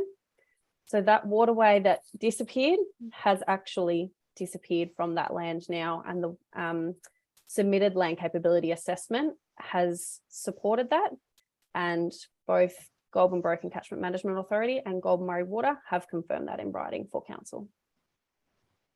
Oh, that's a great explanation. Thanks. Would that have been due to the development of Paps Lane of the road? That would have been I would imagine so, but I can't confirm that for sure. Yeah. Okay. No worries. Yep. Councillor Rabi. Thanks through you, Mr. Mayor. Ms. Embling, I know you're a planner and it probably don't go boating much maybe, but the boat ramp was mentioned, and I don't think council have anything to do with boat ramps, do we? Isn't that the Goulburn Murray Water? Yeah, through you, Mr. Mayor. So the boat ramp itself is managed by Goulburn Murray Water. There is a portion of the road reserve towards the boat ramp that council is responsible for the maintenance of the road access way, but the boat ramp itself is a Goulburn Murray Water asset. Okay, so for clarification, I think Ms. Caldo mentioned it, that there are many boat ramps now around Eildon, and that's just clarifying this, the Victorian state government decided that all the fishing licences and boat licences, the money that came in from that would be spent back into boating. Is that correct? Unfortunately, I don't have that information, sorry. May have to ask somebody else, sorry. Through you, Mr. Mayor, I'm happy to answer that, but yeah, that is correct. So there is more and more boat ramps going in around the lake to improve public access to those natural public assets. When we considered, I do know there was some consideration in the objections in relation to increased use of boat ramps from this proposed development. The reality is those boat ramps are used fairly publicly already, and there is the addition of 3 four-person accommodation cabins is not going to have a significant impact compared to what it's already experiencing on those boat ramps. Recognising that, I'm sure that public boat ramps do have an impact on adjoining property owners. They always will. Whenever people are accessing public land and there's houses nearby, there is an impact. But this application can't really address that. That's just something that happens in a world we have tourism and access to those public spaces. And perhaps one more question. So Paps Lane is a Shire public road, and that extension of that runs down to a public boat ramp accessed by anyone. Yeah, through you, Mr. Mayor, that's correct. Thank you. Thanks, Mr. Mayor. Thanks, Councillor Holcomb. Thanks, Mr. Mayor. Ms. Emily, just a couple of other questions too, with respect to the recommendation and what may or may not go into the final permit if issued. Car parking, is there, I know it's the number of guests is specified that there can be no more than 4 per cottage. So that's fairly clear. The number of cars on the site and or motorbikes, can that be specified within the planning permit? Through you, Mr. Mayor, the planning scheme does require a minimum amount of car parking, but not a maximum. So the submitted plans currently show at least 1 car parking space per cabin, and sufficient space for at least 2 vehicles for the caretaker's dwelling, which does meet the requirements of the planning scheme. It's not typical to require a maximum number of vehicles on site, noting that any dwelling might have quite a number of domestic vehicles, numerous cars, boats, other trailers and the like. At this stage, the officer recommendation doesn't include any restrictions on the maximum number of vehicles allowed on the property, but it could be entertained. Yeah. Can we look at that option if this goes ahead? The other thing is motorbikes, and some of us that live on farms, motorbikes racing around that aren't farm bikes are a problem. Can there be restrictions placed on in that? Apologies, through you, Mr. Mayor. Where the conditions relating to maximum number of guests on the recommendation, there is where it says, except with the prior written consent, each group accommodation unit must only accommodate a maximum of 4 persons at any one time. It could also include a maximum of 2 vehicles or per unit could also be included in that if that was something that you were entertaining. So you can include it as part of that condition. And in terms of motorbikes, there is a range of land use and amenity conditions which would generally cover them off. Using a property for recreational motorbike riding is actually something that would need separate planning permission. Is that correct, Ms. Embling, from my understanding? Through you, Mr. Mayor. Yeah. The use of land for motorbikes can be a little bit confusing in the sense that it can be considered a domestic use associated with a residential house. For example, anyone on their private land who might have a child that wants to learn to ride a motorbike can do so, associated with a residential use. So in this situation, if this permit was granted, which allows a private residence, it would be a potential that motorbikes could be ridden in association with the existing residential use. However, for guests to use the land for motorbike riding, as Ms. Crane has suggested, it would require further permission under the planning permit or planning scheme for outdoor recreation, and would be considered an isolated use in that sense. And apologies that may be a little bit confusing.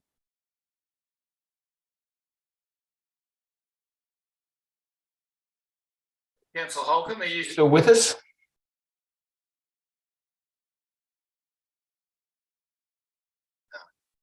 No, like it.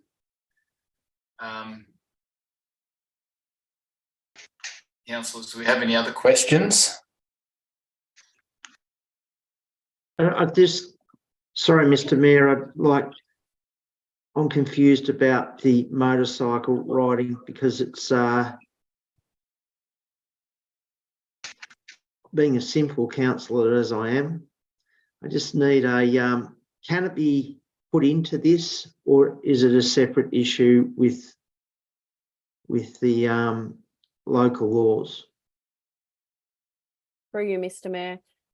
What I would like to clarify, I guess, is that the granting of this permit in accordance with the officer recommendation wouldn't allow guests to ride motorbikes on the land.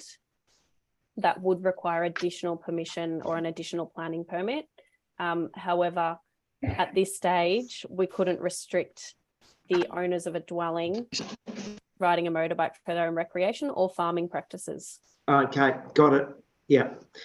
So the guests can't go chasing kangaroos around that property. Okay. Yep. Okay. Thank you. Thanks. Any more questions, councillors? No? Okay. In that case, councillors, can I have a motion, please? Councillor Rabi. Yeah, thanks, Mr. Mayor. Bear with me. I'd like to move the motion that is embedded within the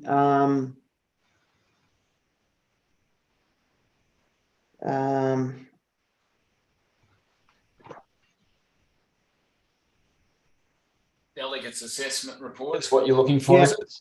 Yeah, the delegate assessment report, and with the and I understand that there's been a typo in there, so it should read 1/229 Paps Lane.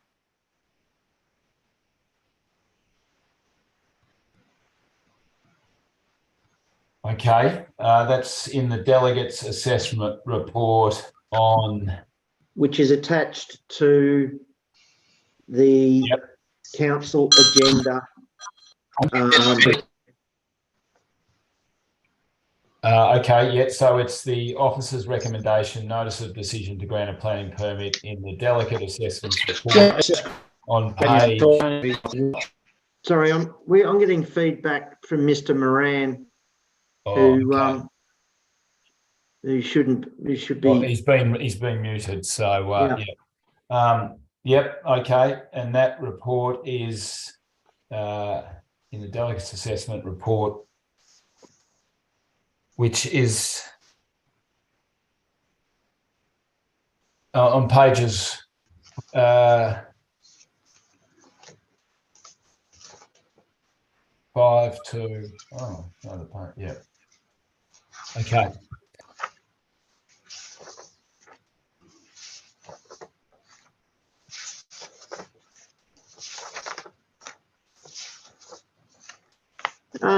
If I could ask the acting chief executive through you, Mr. Mayor, to help me out here, because I would have just moved the motion as stated in the recommendations on the agenda, but given there are major discrepancies there, I'd like you to help me out on the wording of moving the motion, please, acting CEO.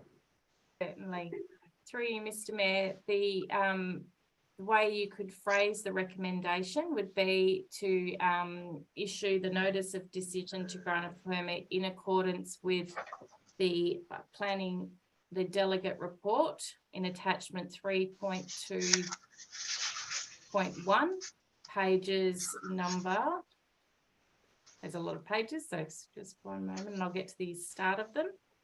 Pages from the bottom of page 57 through to the end of page 65, with the amended address to be unit number 1/229 Paps Lane, Mansfield. Very clear. Got that? That's what I'm moving. Thanks, Councillor Rabi. Can I have a seconder to the motion? Councillor Webb. Councillor Rabi, do you wish to speak to the motion? Yeah, I do, Mr. Mayor. There are other, I understand the views of the objectors. However, taking a broader overview with respect to the whole Shire, we have moved other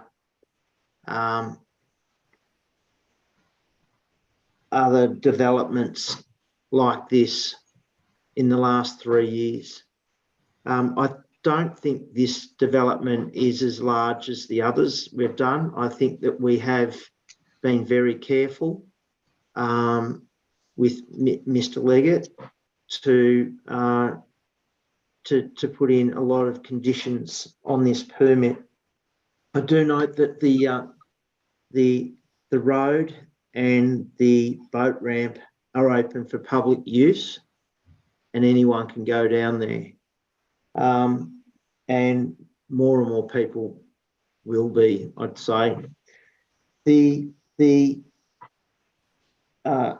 concern around the amenity of the buildings, I think, has been addressed, and I think that the developer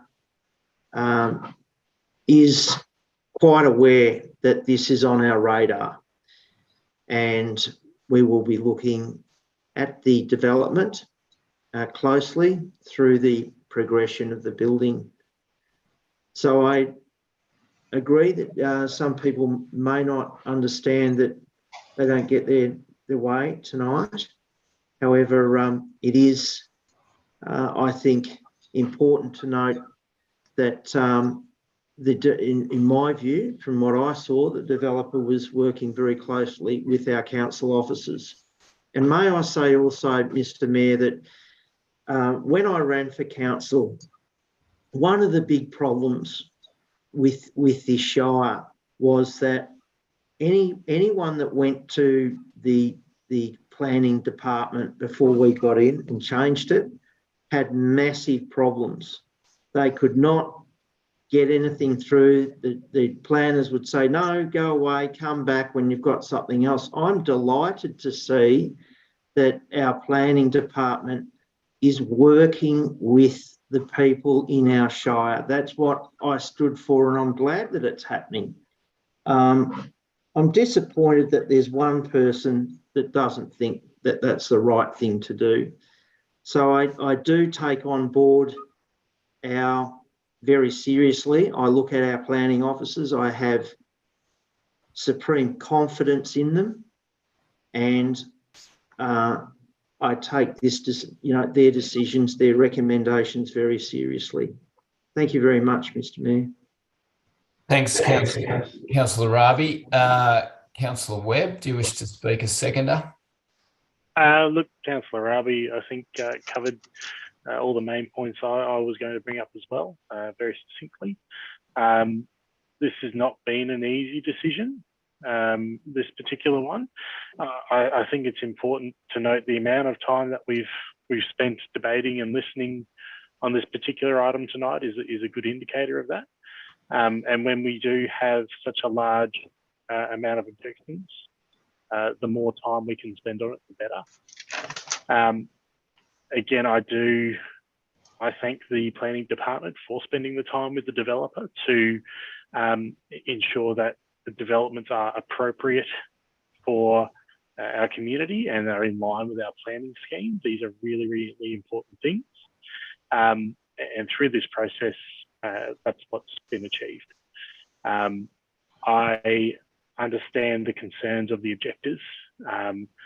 However, I strongly believe that a lot of their fears will become totally unrealised and life will carry on. But that's all I have to say. Thank you, Mr. Mayor. Thanks, Councillor Webb. Any other councillors wish to speak to the motion? Councillor Holcomb? Yes, yes, just further to agree with what Councillor Rabi and Councillor Webb have said. From my perspective, it's ticked a number of boxes in terms of the planning law requirements have all been met. So I'm comfortable from that point of view that from a statutory point of view, from a legal perspective, we've met our obligations there. The planning process that we went through, despite a couple of concerns from one of the objectors, I think has been consistent with how we've approached other developments over the last few years. I've been particularly pleased about the amount of engagement that Ms. Embling and her team have done with not just the objectors, but the applicant and others as well. And the other thing that satisfies my support for this is the relevant authorities are all supportive of this. So we have no arguments from them on that. We're meeting all of our obligations with them as well. So thank you, Mr. Mayor. Thanks, Councillor Holcomb. There's no other speakers, so I'd like to put this motion to a vote. All those in favour of the motion? Motion is carried. I'd like to thank everyone who presented at the meeting tonight on this agenda item, and I thank you for your time and your patience because it was quite long and drawn out. So anyway, good night to those who were along for this item. Moving along, the next agenda item is 13.3.1, which is the petitions policy. The responsible officer is the interim coordinator of governance and risk, Miss Jane Carter. Welcome to the meeting, Miss Carter. Thank you. Councillors, do we have any questions or queries in relation to this? Councillor Holcomb. Thanks, Smith. You just and thanks very much for the document, Ms. Carter, and that's very succinct and clear. Just a couple of things with petitions. I noticed we had a petition just recently, and there's about 100 signatories on it.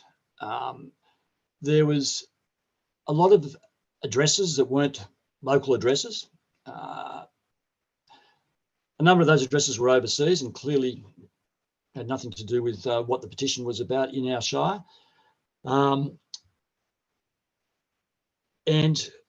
the address, as I said, the addresses weren't specified clearly on there. And also some people had also signed twice. How do we, but I couldn't find anything in our petitions policy that prevents that or discounts the credibility of the petition or whatever. But how do we manage that internally, or how do we stop it? We need to be very clear in our procedures that outlines how council accepts a petition and explains clearly to those submitting the petition that we don't take duplicate signatures. And in regards to your question about overseas addresses, there could be residents that own a property here within the Shire, but also reside elsewhere. So they actually have an interest in the petition that may have been put forward. Well, then, should we put a ratepayer's ID, the property ID on it, on a petition? I'm just trying to, that's just thinking aloud, so it's probably. That's something we can consider. It's just whether we can limit it to people within our shire. The ones I saw on the last one were up from India. Okay. So I'll just jump in there for a second, through you, Mr. Mayor, if that's okay. Yes. Yeah, sure. We'll investigate whether there's any restrictions on our ability to restrict the petition members, Councillor Holcomb, and we'll revert back to this committee on that. Because I think it's a good question, and we'll just make sure there's no legislative reason or requirement that we wouldn't be able to meet that, and we can update our policy and procedure in that regard. Thanks, Mr. Williams. Thank you. Ms. Carter, perhaps you could just give us a brief summation of what we're doing here in terms of the petitions. We're actually getting rid of revoking the petition policy, and we are putting in a petition procedure onto our website, and that is to make it much more clear and transparent and easier for the public to access. Would that be correct, or what's your take on it? Through you, Mr. Mayor. Yes, that is correct.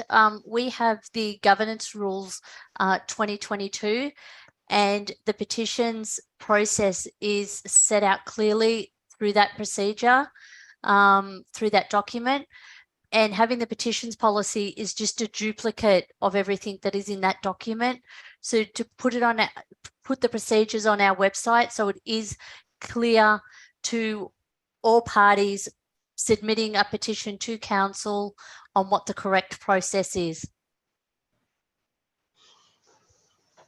Thank you. Thank you. Any other questions, councillors? Can I have a motion, please?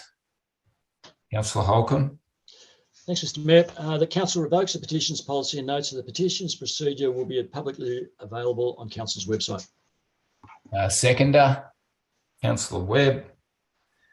You wish to speak to the motion, Councillor Holcomb? No, thanks, Mr. Mayor. Councillor Webb? No, thank you, Mr. Mayor. Anyone else? I'll put it to a vote. All those in favour of the motion? The motion's carried.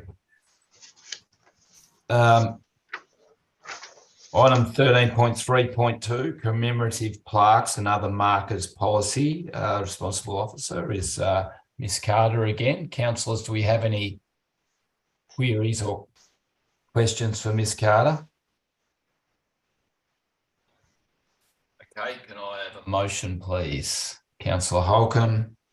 Thanks, Mr. Mayor. The council endorsed the commemorative plaques and other markers policy. And secondly, Councillor Webb. All those in favour of the motion? The motion's carried. Item 13.3.3 is insurance and work cover premiums. The responsible officer is Ms. Carter. Councillors, do we have any questions in relation to this agenda item? Councillor Rabi. Yeah, thanks, Mr. Mayor, through you to the interim CEO. So the work cover premium for Mansfield Shire has increased to $237,984, which says on page 31 of the agenda, from 118,000, which is an incredibly big jump. Are other councils also feeling the pain here? Is this Mansfield Shire specifically, or is it statewide? Advice from our General Manager, Business and Economic Development on that matter. Ms. Williams, do you have any information in relation to that one, or is that we can take that on notice otherwise? Through you, Mr. Mayor. This is not isolated to the Mansfield Council. This is that the premiums have increased across the board, with some councils increases up to 100%, which you'll note ours is around that 100%. And it reflects a number of claims across all councils and not just the Mansfield Shire Council, although we have got some open claims at the moment and they will be influencing our cost. And you'll notice that we're at the top end of the increase range. Yeah, sure. So in the recommendation, you would like us to authorise CEO to insurance renewal for $427,581. And also on top of that, there's a work cover premium, so another insurance of $237,984. So it's a total insurance bill of $565, more or less. I suppose that question is the same as the one I had before. The work cover premiums, have they increased within the local government sector statewide as well? The work cover, I think we talked about the work cover. Oh, sorry, through you, Mr. Mayor. We did talk about the work cover a moment ago, Councillor Rabi. So it made both. Yes, my yes. apologies. Sorry, I was talking about the other one. Yep. The insurance renewal of 427,000. Yep. Yes, you will see our insurance renewal premiums have gone up by 3.9% year on year. And a lot of that is regarded to a number of economic factors, the cost of insurance generally, the number of claims across the industry, inflation premiums. But it's also reflecting an increase in claims from all councils across our industry, particularly with our liability insurances. So it is reflecting industry and economic circumstances. And our increase in total is 3.9%. Sure. One more question, if you indulge me, please. So how will this affect our budget? This is obviously, we didn't foresee this. So how will that affect our budget? How do you see us going forward with this? So the total expenditure will be around $230,000 above budget across the combined two insurance premiums here. And council will be actively looking at managing other costs to be able to fund this expenditure.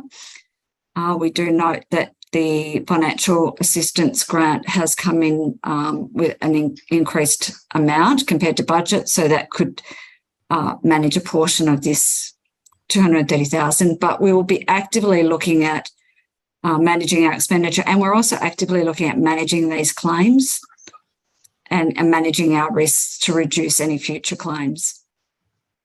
And thank you. There's a really good explanation. Thanks for that. Thank you, Mr. Mayor.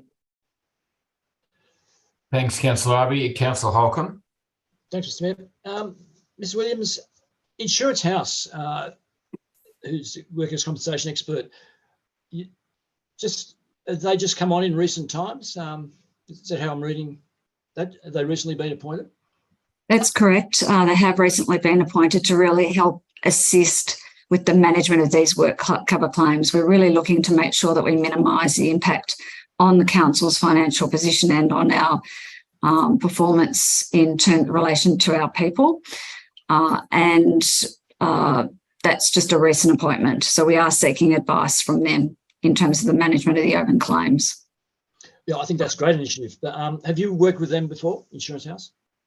I personally haven't, but our manager in regards to our people and culture area has worked with Insurance House. Good one. Yeah. Okay. Yeah, I thought it was a really good move. So thank you.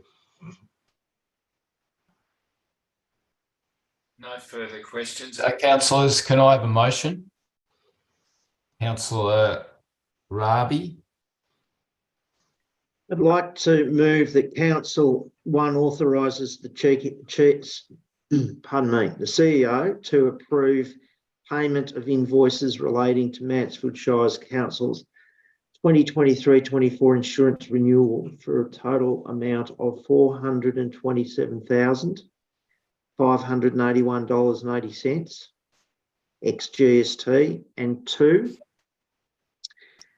we authorise the CEO to approve payment of Mansfield Shire Council's 2023-24 work cover premium for an amount not exceeding $237,984.07 exclusive of GST. Thanks, Councillor Rabi. A seconder? Councillor Webb. Councillor Rabi, do you wish to speak to the motion? I'm pleased to see that this is being managed. It's an unexpected increase.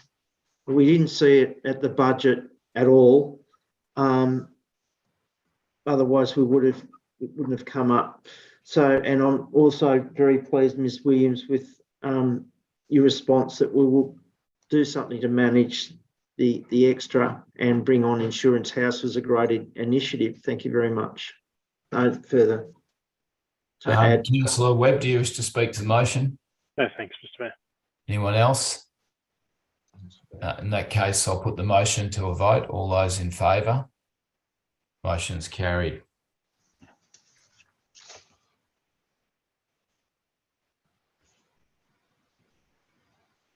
Item 13.3.4 is the independent audit member recommendation. We have the manager for business and performance coming in, or is that you, Ms. Williams? It will be me, Mr. Mayor. Thank you. Councillors, do we have any questions in relation to this agenda item? No. In that case, can I have a motion, please? Councillor Holcomb.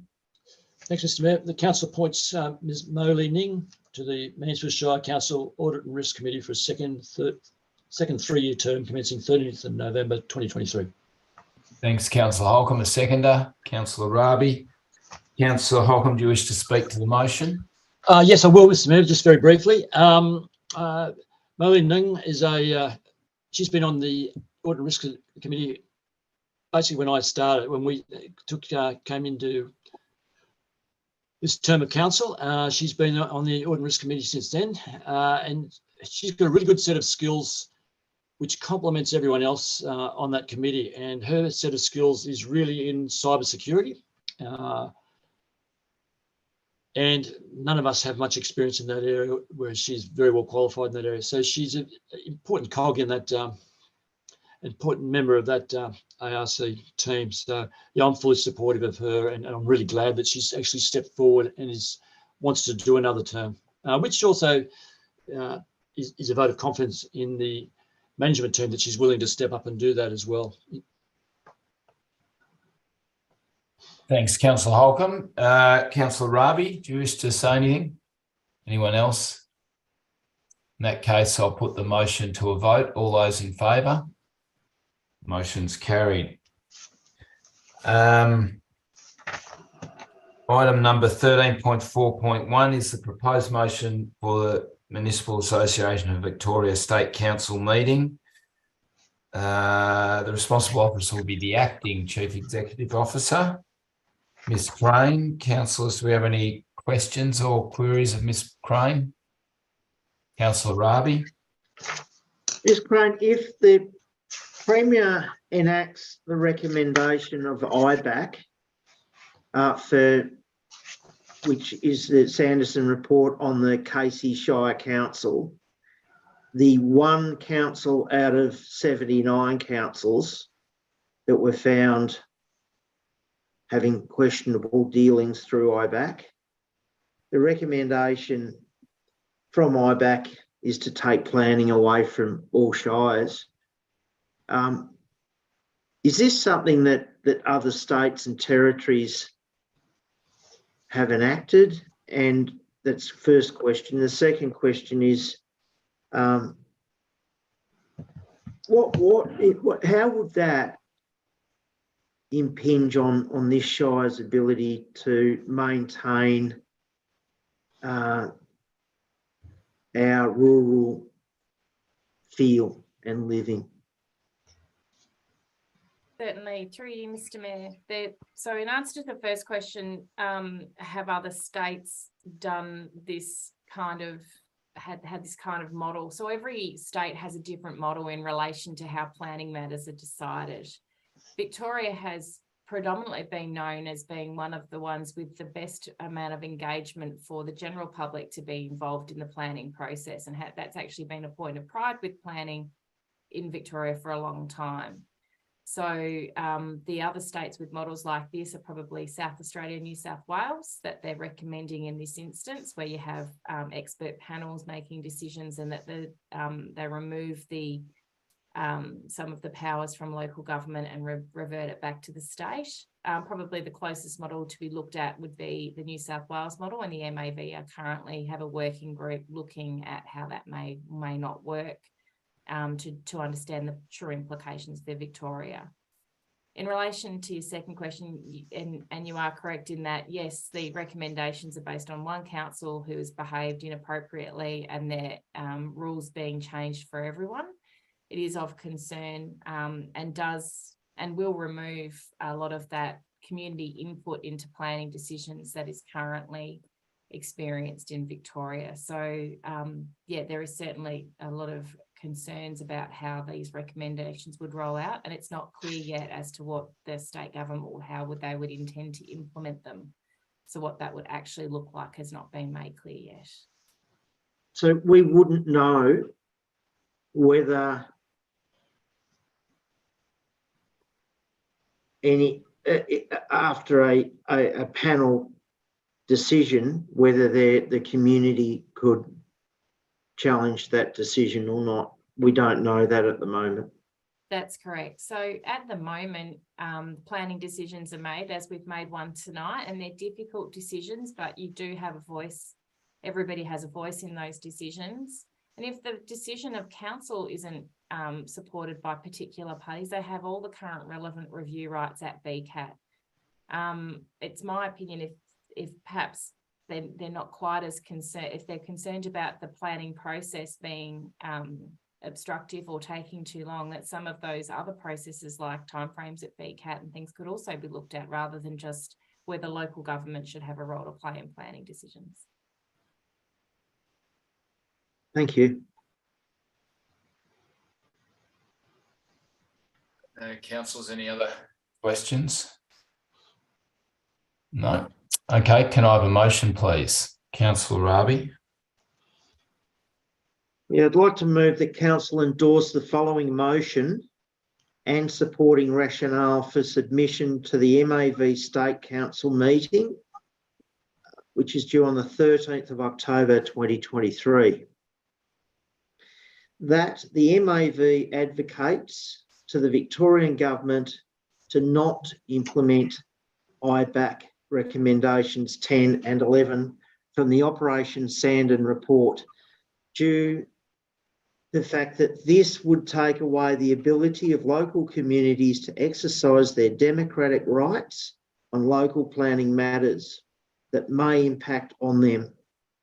The Minister currently has the power to call in all planning items, and there is an established planning panel process.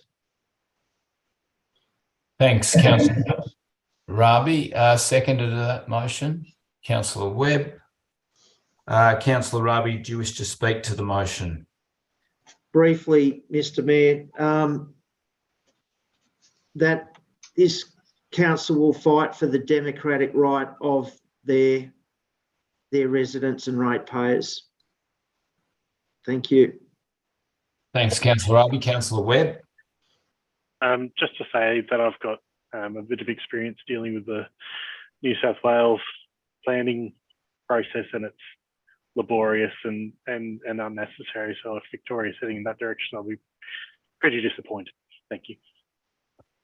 Thanks, Councillor Webb. Anyone else wish to speak to the motion? In that case, I'll put the motion to a vote. All those in favour? Motion is carried. Item number 14, council meeting resolutions action status register. Councillor Webb. Motion being that council receive and note the Mansfield Shire Council meeting resolutions action status register as at 9th of August 2023. Thanks, Councillor Webb. Another seconder, Councillor Holcomb. All those in favour? That motion is carried. We move through to closing of the meeting to members of the public. Can I have a motion, please? Councillor Webb. Motion being that council close the meeting to members of the public under section 66(2)(a) of the Local Government Act 2020 to consider confidential reports in accordance with section 66(2) of the Local Government Act 2020 for reasons set out in section 18 below. A seconder, Councillor Holcomb. All those in favour? The motion is carried. We will now move to the confidential portion of the meeting, and we will come back at the end of that to the general meeting.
It's confidential, so they don't show it.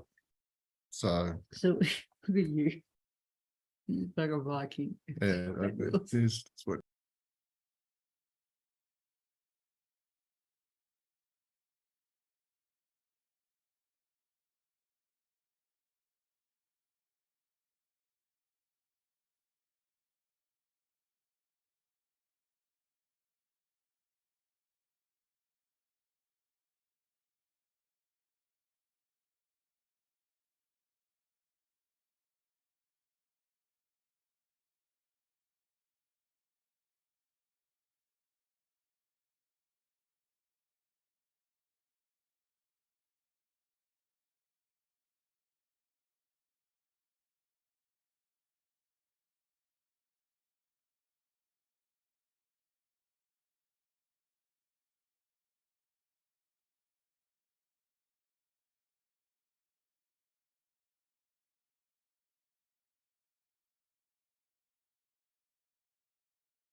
Barbie.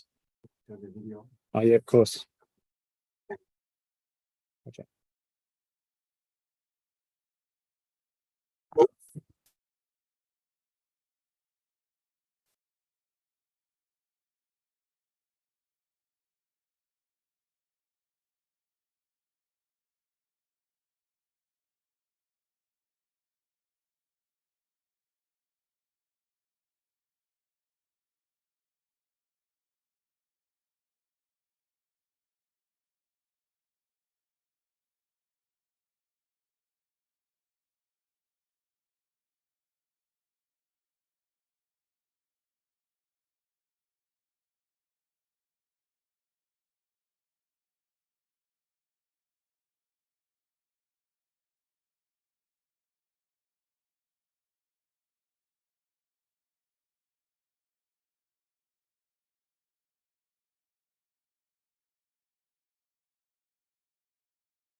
Okay, we're back in the main meeting. I'd just like to announce that in the confidential part of the council meeting that firstly that SMEC have been awarded a 3-year contract for testing and reporting on council landfills.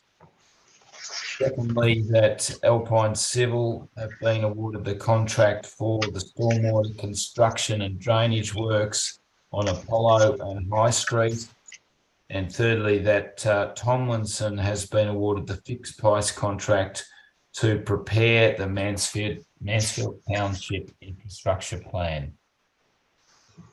I'd like to now close the meeting. I'd like to thank my council officers, the council officers and fellow councillors for their attendance tonight and their performance during the meeting. I'd like to thank the members of the general public who might still be there for their attendance tonight, and I wish you all a very good night. Good night. Good night.